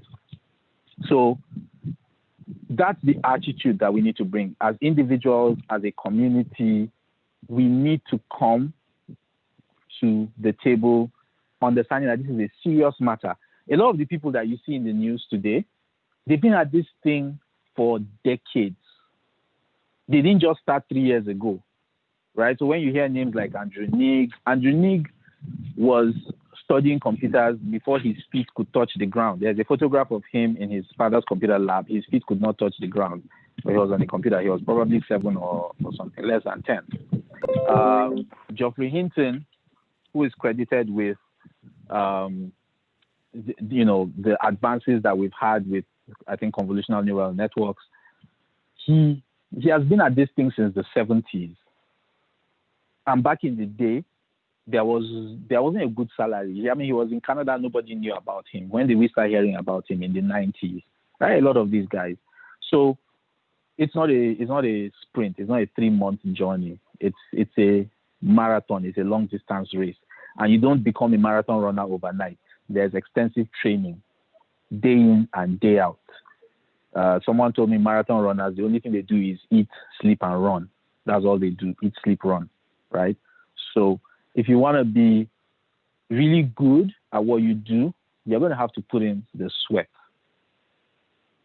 That's my advice.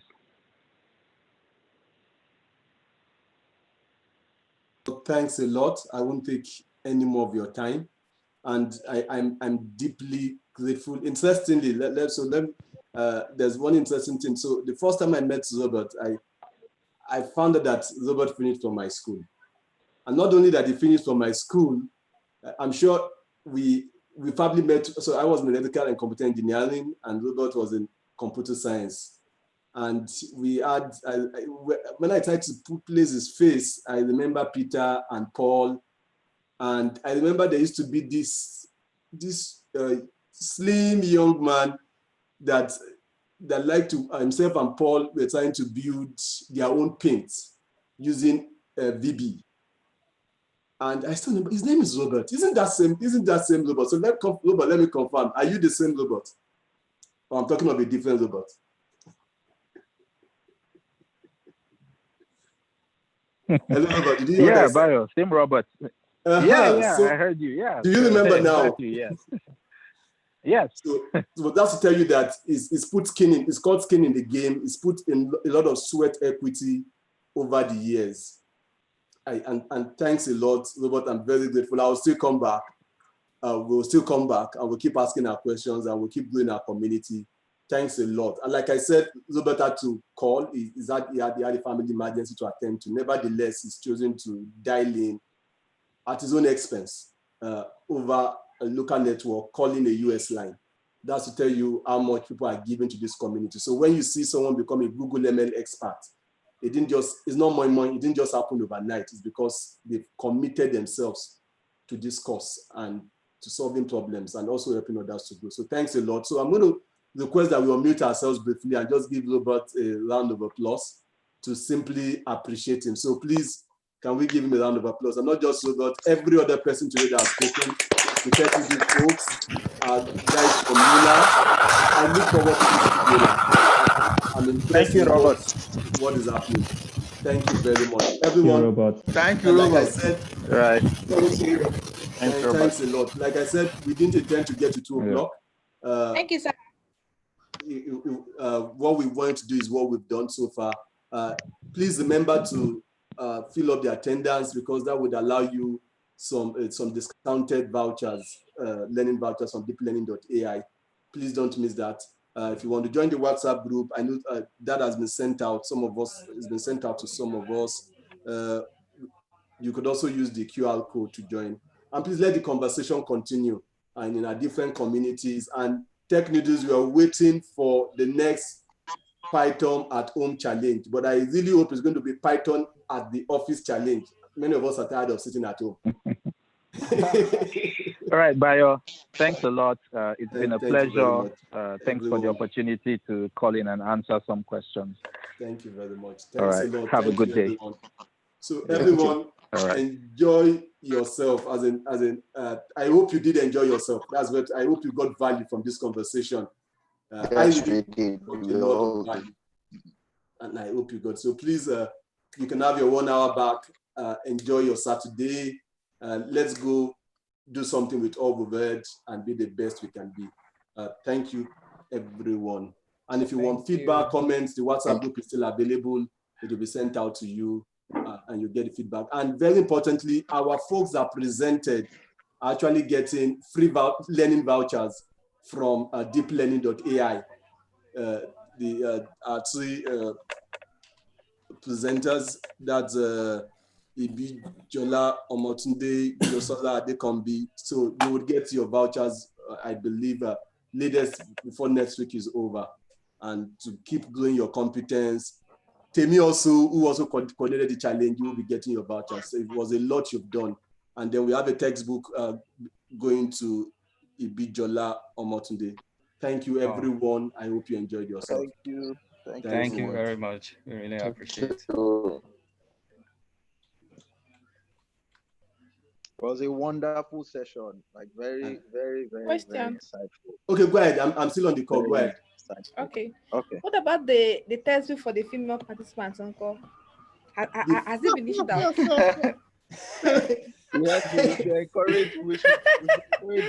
So I really think we need to also reach out for. We'll be more deliberate. Maybe what we'll do is that we have ladies lead the team, and then they will lead the team, and then we'll work together. I think it's important. Very important. Very, very, very important. Very, very important. Thanks, everyone. Enjoy yourself. Thank you. Wonderful session. Wonderful, wonderful session. Say goodbye. Have a nice day. All right. Thank you.